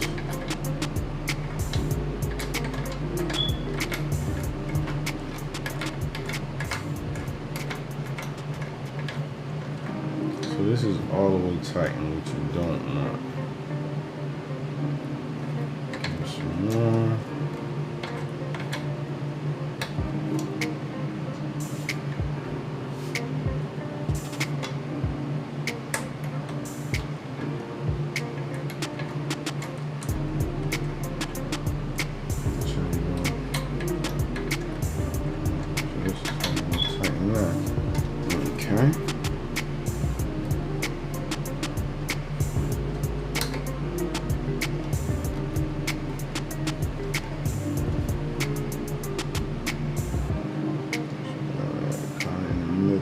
There. Start touching.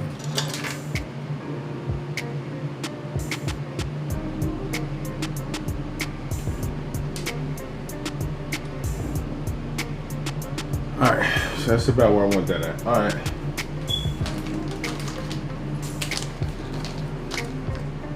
So what we're gonna do with this is, I'm sorry for the silence, y'all. I had to focus on what I was doing for some reason. It's a bunch of screwing, pause. I mean, no disrespect. So, I'm gonna click this, right?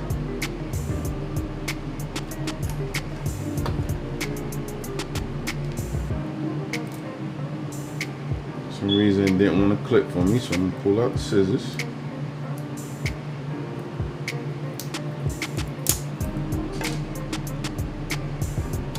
Right? I'm gonna put this piece over the top.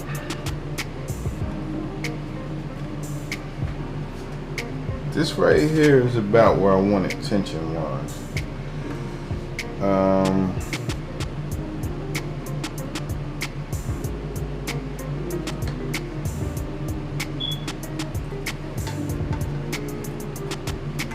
That's fine for me. So what I'm gonna do is that. Now I do that with no scissors out. Remember, stay safe. Don't do the stuff that I do.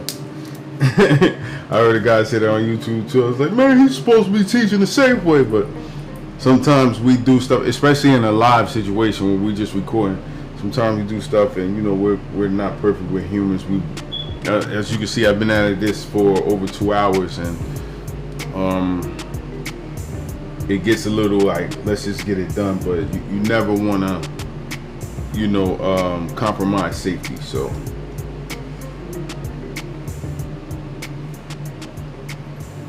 right here, some more, loosen it up. Like I said, I want to be tight to where I got enough room that I can actually adjust this if I need to.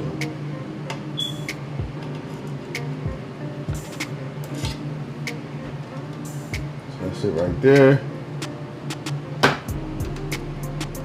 It's loose, but like I said, I got enough room, we can tighten it up. There we go. Maybe too tight.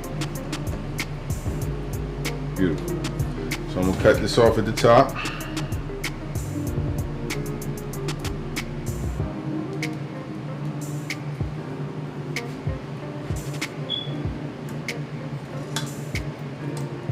Boom. Tighten that a little bit more just to make sure we don't lose this belt. Yep. Pretty decent. Alright, so we're gonna go with this side. Same thing. This side I may have to pull this back some.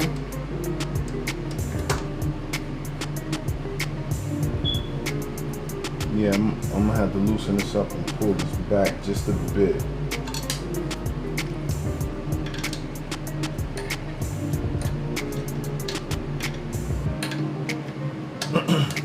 Got too much space.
Back.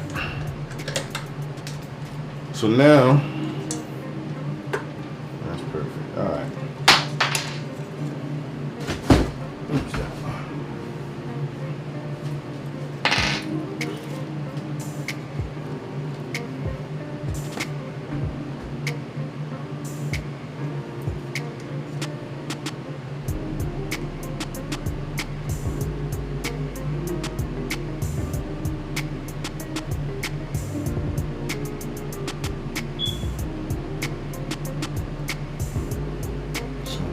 take this.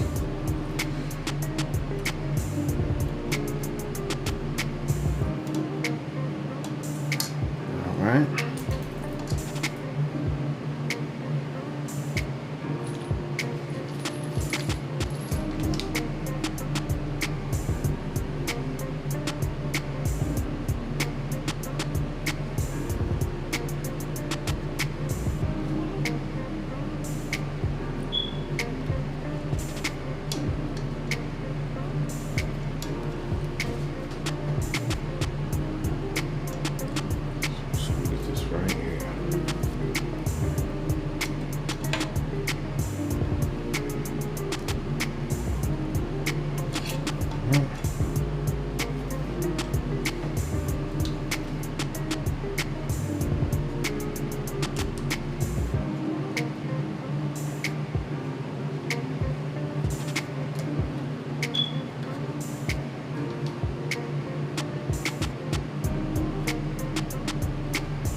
Just tightening up this belt a little bit more.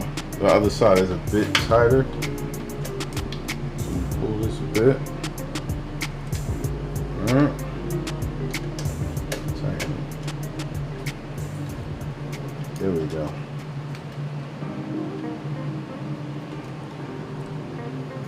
See, this is looser, right? This belt is tighter. You may have to take some tension off of that, but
trying to, every time I loosen the belt, just put it back and forth so that it can,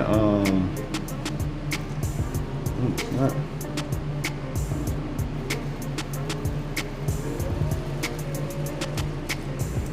Put it back and forth so that it can,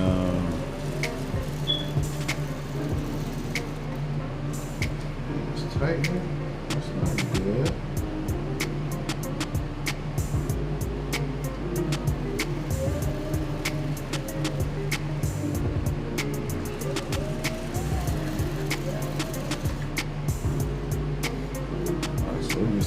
Right here. Let's see what that's about. It's very tight.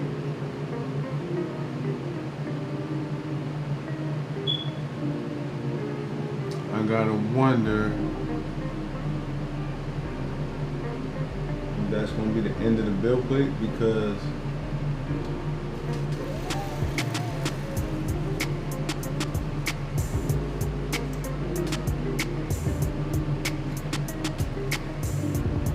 do I have to put these tensioners at an angle up?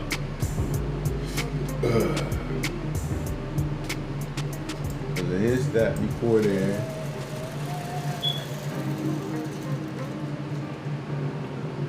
And it gets tight right here.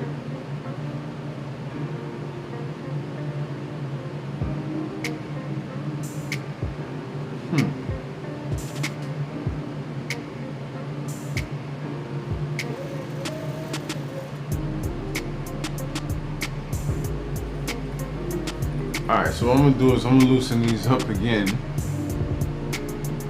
Loosen this all the way up. And then I'm going to put pressure on these tensioners going up. Because what's happening because they're coming down, and when it gets close to the end of the actual build plate, it's like a bunch of tension right there. I'm sure when the motor gets to it, it's not going to want to do anything. So it looks like more than anything, you got to install it like this.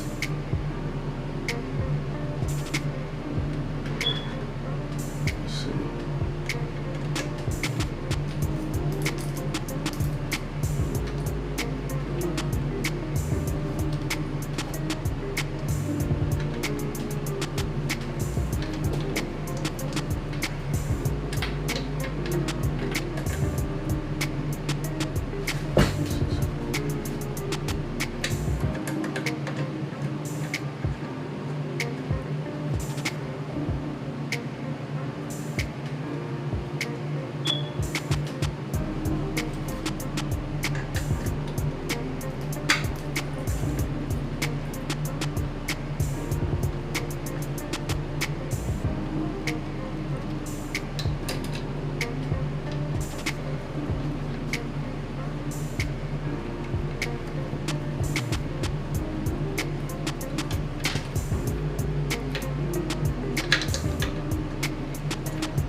that's up like that.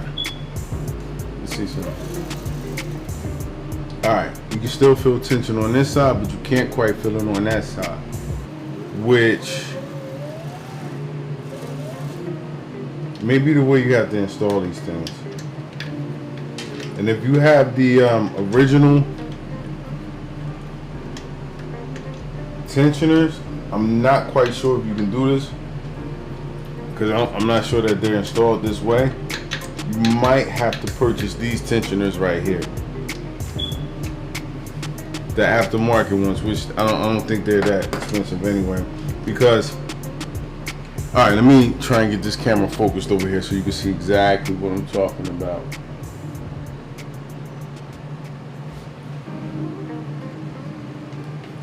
And everybody on the same page with this. So I'm gonna fix this camera up and I'll switch over to that angle.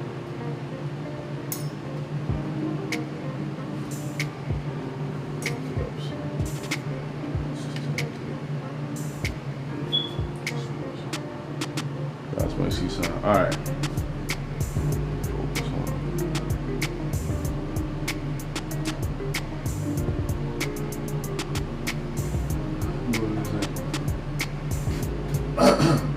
All right, so this is basically what I'm talking about. If you install this tensioner straight like this, when the build plate comes this way, you're going to feel a whole bunch of tension right here, like right around this angle. And that's because this this linear rail sits up so much higher than this belt. It's not like the original design, so it sits up so much higher than this belt. So when you get this close, you're this high and the tension is down here. You're gonna feel a bunch of tension right here. So what you want to do is, that's why I said you may need to purchase this aftermarket tensioner, which isn't that much, or you can 3D print them. I'm sure people have designs for these tensioners here. You can kind of create your own. Due to them having rail nuts on them and screws. These, I believe these are M5 or M6 screws. You can loosen this up. Pull back on it, give it some tension. That's why I loosened it, because I'm not giving it a lot of tension. I overly loosened this thing right here. So I'm not giving it a lot of tension. I'm just giving it some so that I know I got tension to play with. Pull it up at this angle. Install it at this angle. Because what that does is, now you know you're here. This angle will probably be about the same over here, this tensioner over here. If you can see me in the pop-up screen, I'm talking about the other tensioner on the other side. You have them both at this angle. So now what you do is you hold this, pull it back, give it some, not a lot, and give it some pressure, and angle it up. Push these in while you're tightening them, so that you can make sure the screw locks, and that one didn't.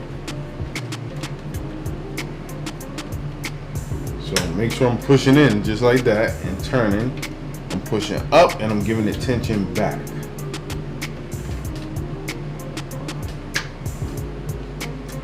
Still didn't lock on me. That's the thing about these. You want to make sure they lock into place. So I'm pushing this in. I want this to turn. Now hold this. Hold this in position for me.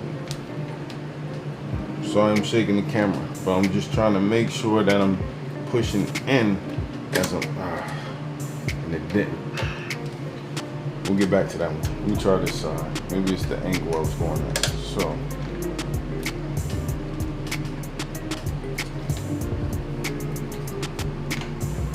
and that one held. Alright. So it's up at an angle like this, going up. And let me do this side on this side. And this one right here is not holding either. I can see this one.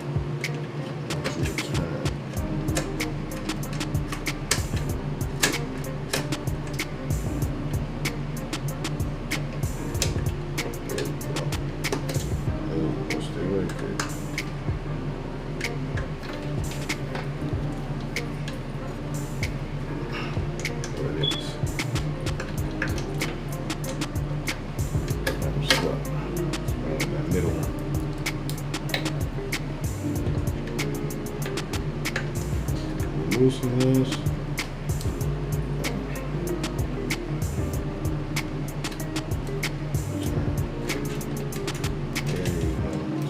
There you go.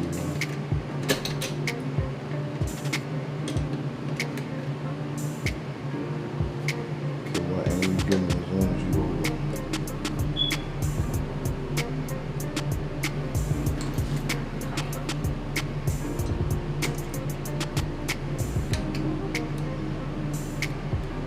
Let me turn this one.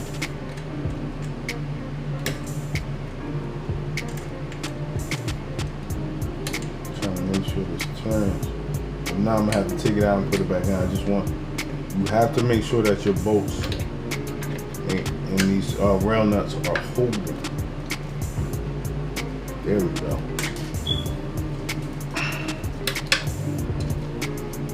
So this is holding now. So let me feel how this tension is.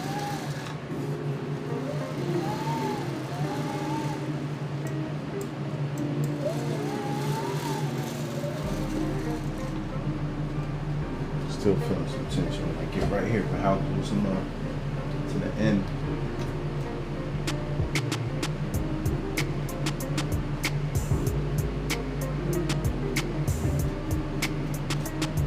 I'm guessing that's the end.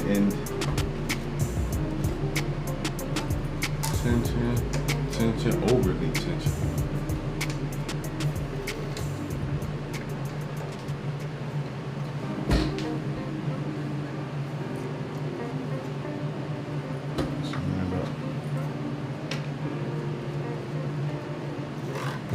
There we go, too much tension, that's why.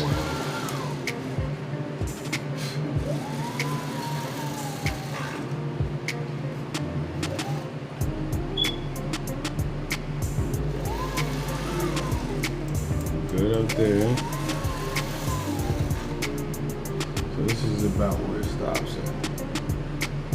That's towards the front of the machine. I just got to see it with the actual build plate on it.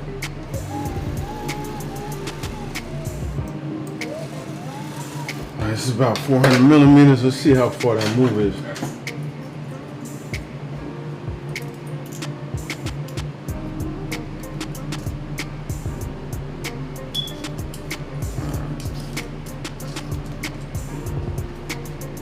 So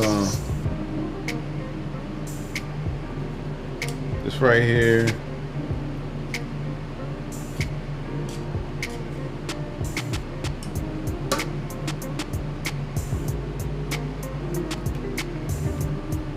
This is 300 meters. So from this end stop to here,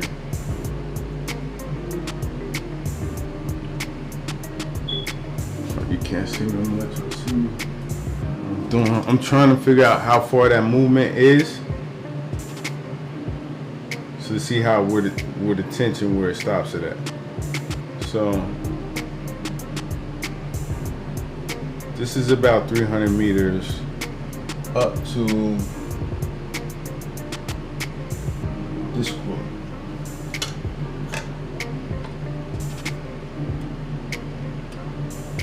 Right?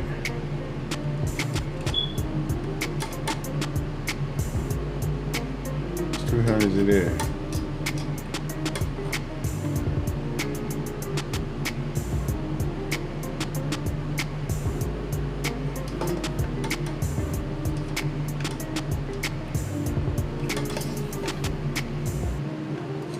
So even moving 450 meters,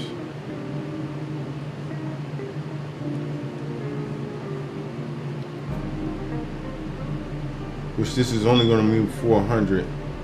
So we're moving 450 meters. It's only going to move about this far.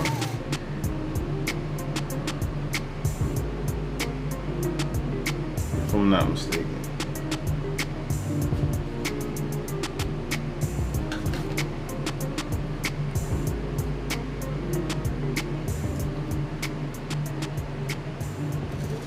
Yeah.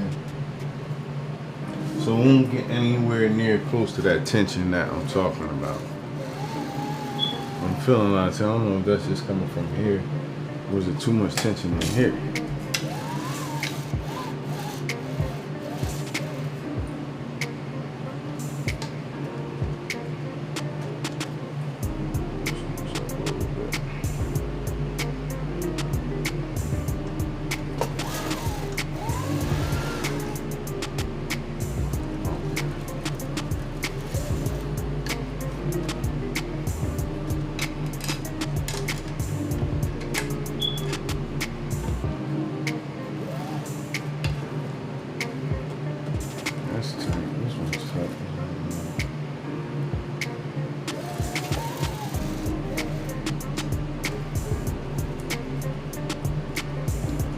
good. Good.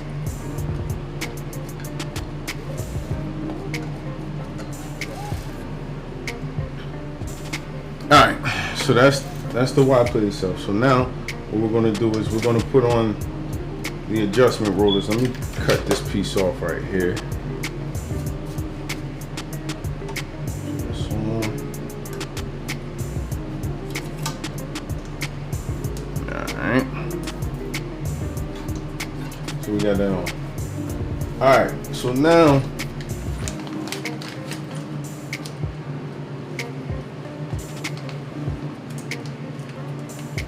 see if these screws are long enough.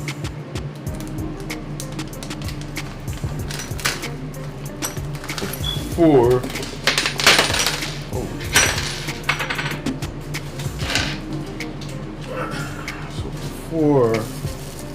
of these. We're going to use the silicone sock.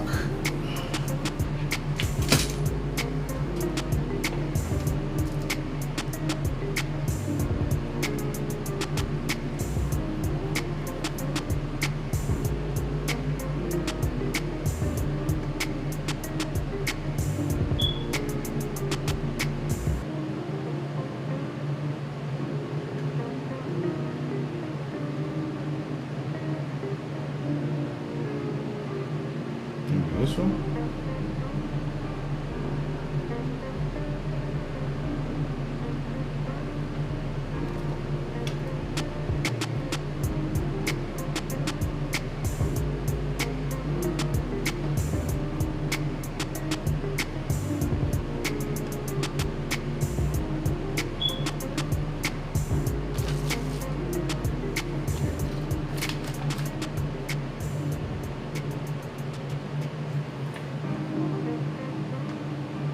Alright, so that's for those.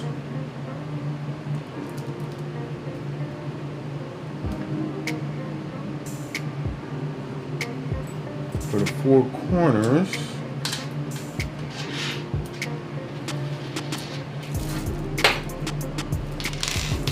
we're going to use the springs.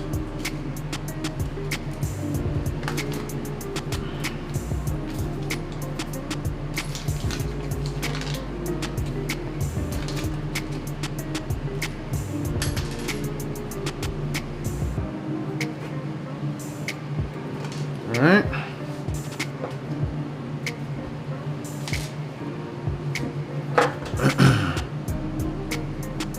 Just know this is going to be a pain in the boudoir, right?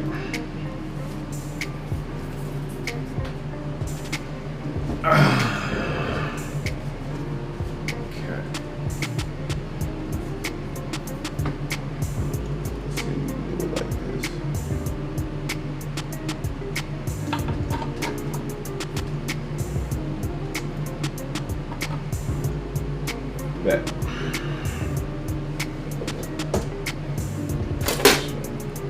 Here. That spring on. Here.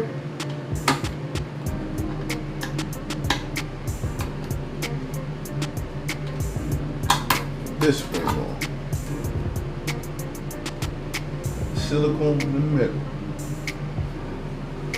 Right.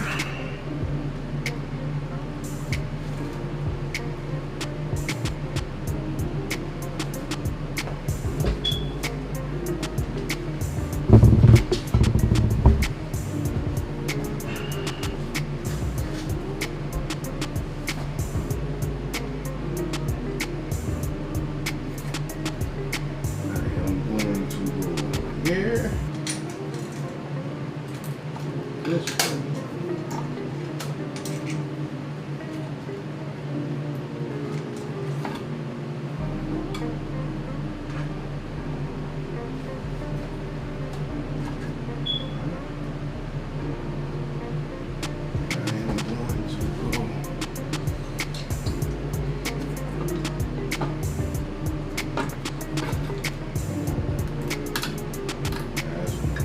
Last one, guys. got all of our spring silicone slots on.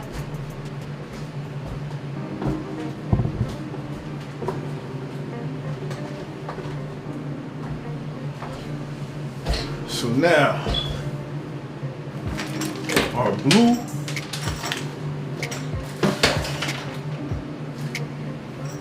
blue wheels will be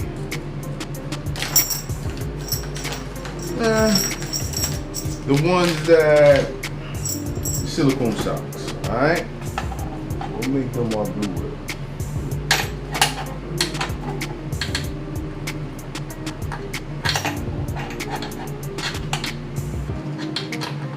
Springs is gonna be a problem. This is gonna be more problem now.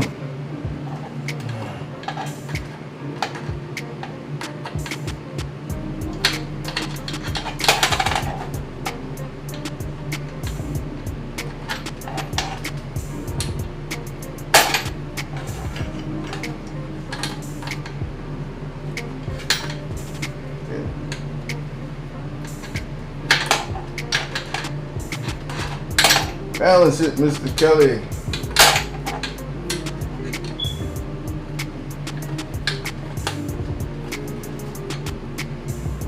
I don't know if y'all can see what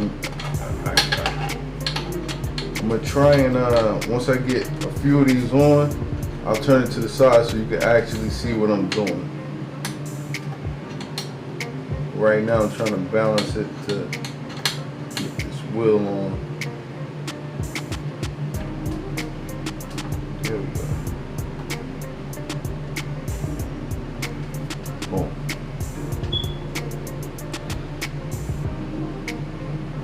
So I'll get these two on and I'll flip it and let you see it from that camera.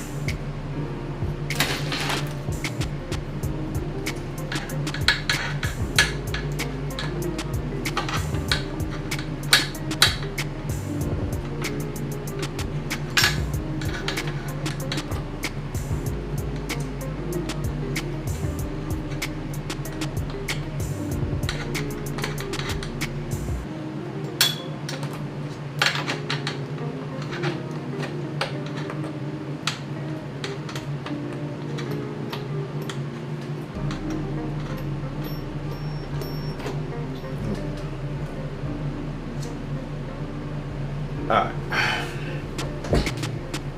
so now I'll do this, and this probably be easier for me to actually do this process. Get off the light. Get off that. Get off that. Alright. While the setup process, I'm gonna put a wider lens on here.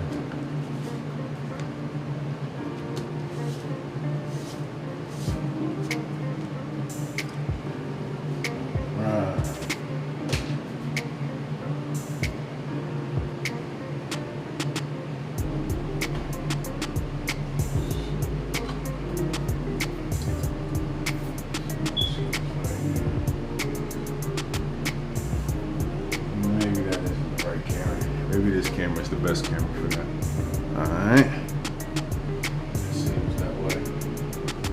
So you guys, I'm gonna put it this way for you. May not break my camera.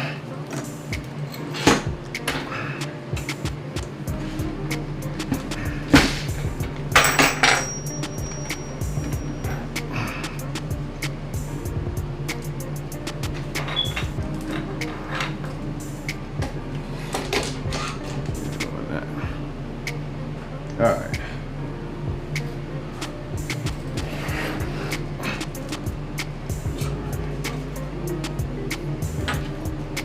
Smush these wires, y'all. Not to do.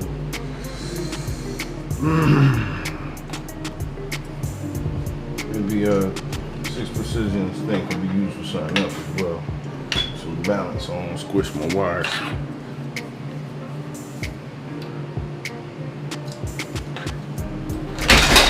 God. Yeah, it's giving me a balance. So I'll switch the wires. And I'll bring you in here some more. Well, hope you guys can see this plate a bit better. I took you off the camera? Yeah. Sorry.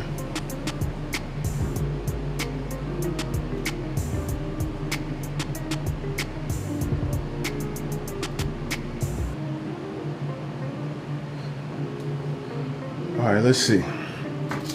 You guys can see. So, you see here, it's got one here that you really can't see. And the other two I'm gonna have to get from the other side. But you got these as well.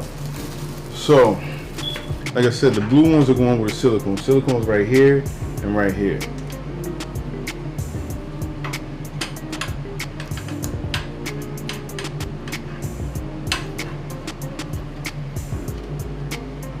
Right?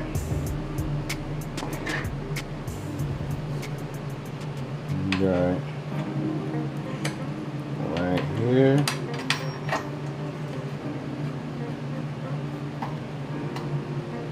Boom. Right? Now, the red wheels, we consider them 4 corners, which is the one everybody's used to dealing with. So, 4 corners. One right here.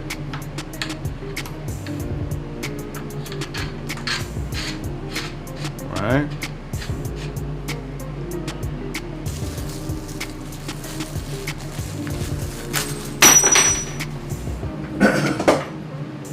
You can print these too, you know. You don't have to buy metal ones. You can always print adjustment wheels, adjustment plate wheels.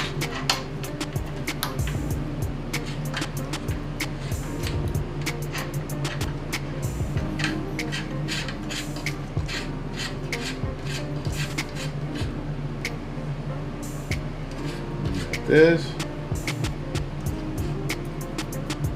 Right?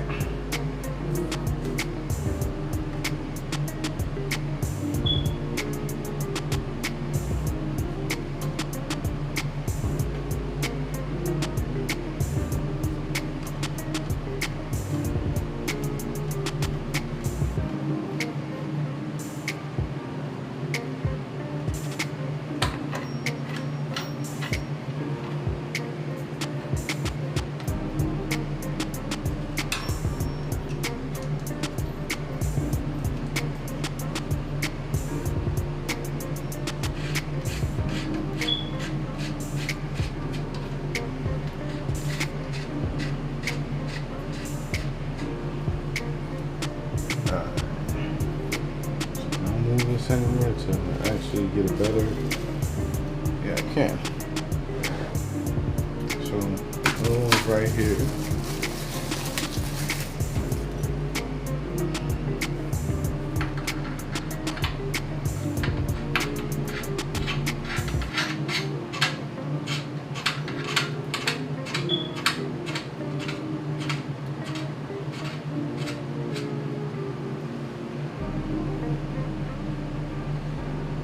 Beautiful.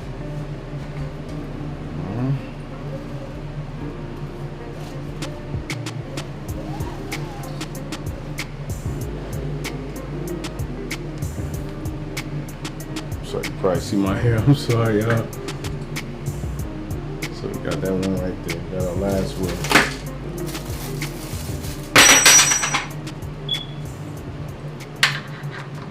All right. Put that on there.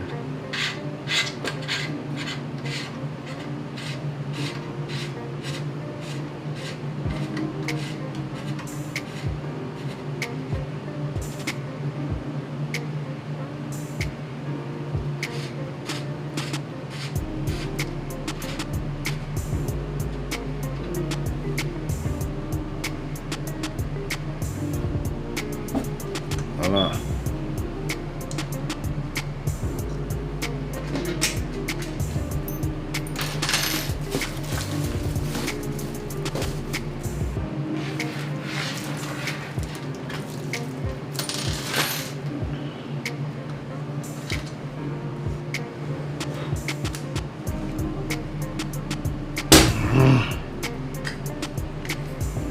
clip on. Ah, come on now.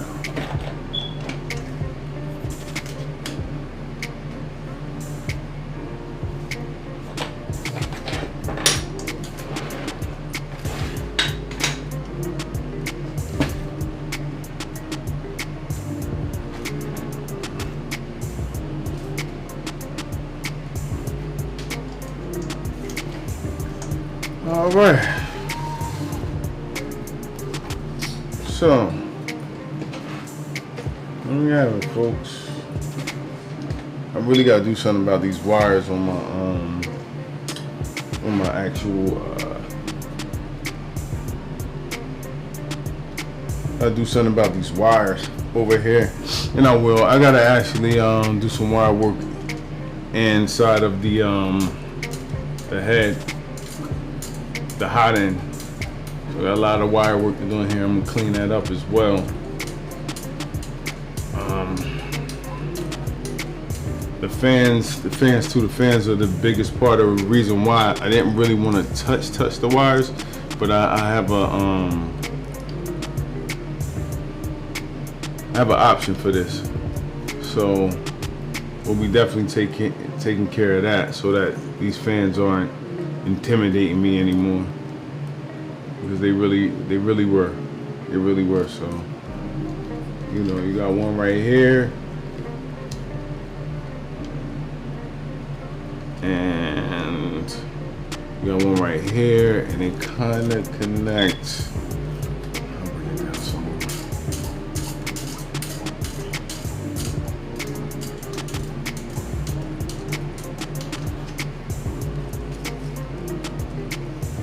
Take this off. So I'm gonna replace this too. I got some hot end tape, and this isn't it. It's just electrical tape.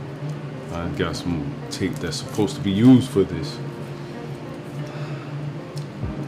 So, you know, there's a lot going on in here, as you can see. I'll be taking care of all this wiring. This is one fan.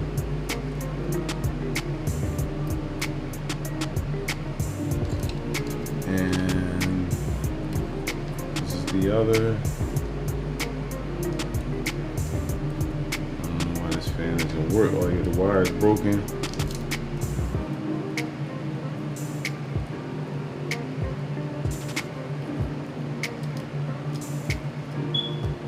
So let's see what's going on with this.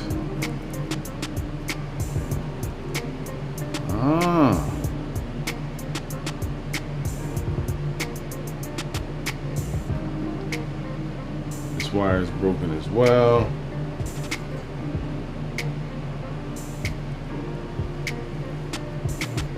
And these are the two fan wires.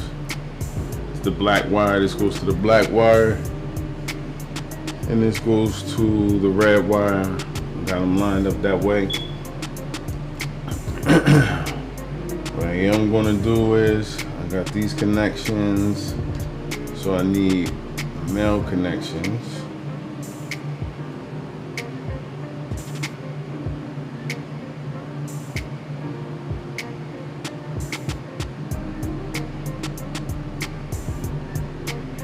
I think I made those, that's the reason why. So I'm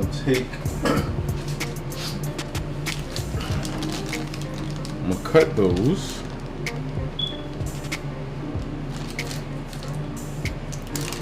And it connects like that. Make sure this is the correct connection. It's not. So I'm gonna have to change the connection on this to make it, turn it to this, so these can connect. And I'm going to take, I have two of these, and I am going to attach these here and attach this here, solder this together, and then attach this here and attach this here, solder that together, and put JS what are these, JST XH connections on it, which will make them more solid. I get to make that longer. I have tubing I'm gonna put through here, put everything back here, and run it in one unmessy situation right here. So that's, you know, my wires are disconnected here. That's the reason why I really can't turn this on right now. But once I get it on, I'll do that. And then inside of Clipper, I'll find each location to where each knob is at and do a, like, Clipper balance out the bed, basically. How many turns I have to give each knob in order to balance out this build plate. So we'll have a pretty close to perfect build plate. And I have a project that I need to print on here that needs to be, it's actually an engineering project. So we'll be, I'll be using this for that because I need the build plate space. So it's about this big, it's about this wide, and about that high. So I need this plate. It's going to be on clear material.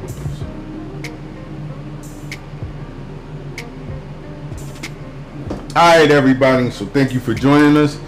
I am going to still do some work to here. Like I said, I got to rewire the hot end a bit. Once I do that, I'm going to turn the machine on. I'll go live doing that to go to each individual spot inside of Clipper to see how much each knob has to be turned in order to get this build plate flat. It's going to consider this is the starter knob. So that's loosen it. So this is going to consider this is the starter knob, and the rest of these are going to be based off of that. So, you know, I'll set it up so that this is 1, 2, 3, 4. I'm sorry, 1, 2, 3, 4, 5, 6, 7, 8. So it'll go around that way, and once we get that, then we get our build plate, and then we should have a smooth, straight plate. All right. This right here, does it feel any different? I don't say. I don't know. I still feel the tightness, and of course that's coming from the motor. You know, and only the motor will let go, and we'll feel how hot the motor is. Doesn't have less stress as it moves this back and forth. So when it was on here by itself without the belt, oh yeah, like I said, DJ tape. But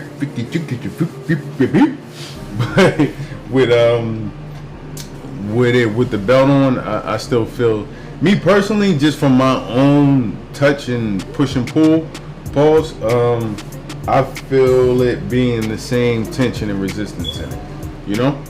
So, but we'll see. I'm actually liking the way this looks. My biggest thing with this printer is just clean up these wires, man. But this actual linear rail looks good on here, man. It looks like it gives it more speed.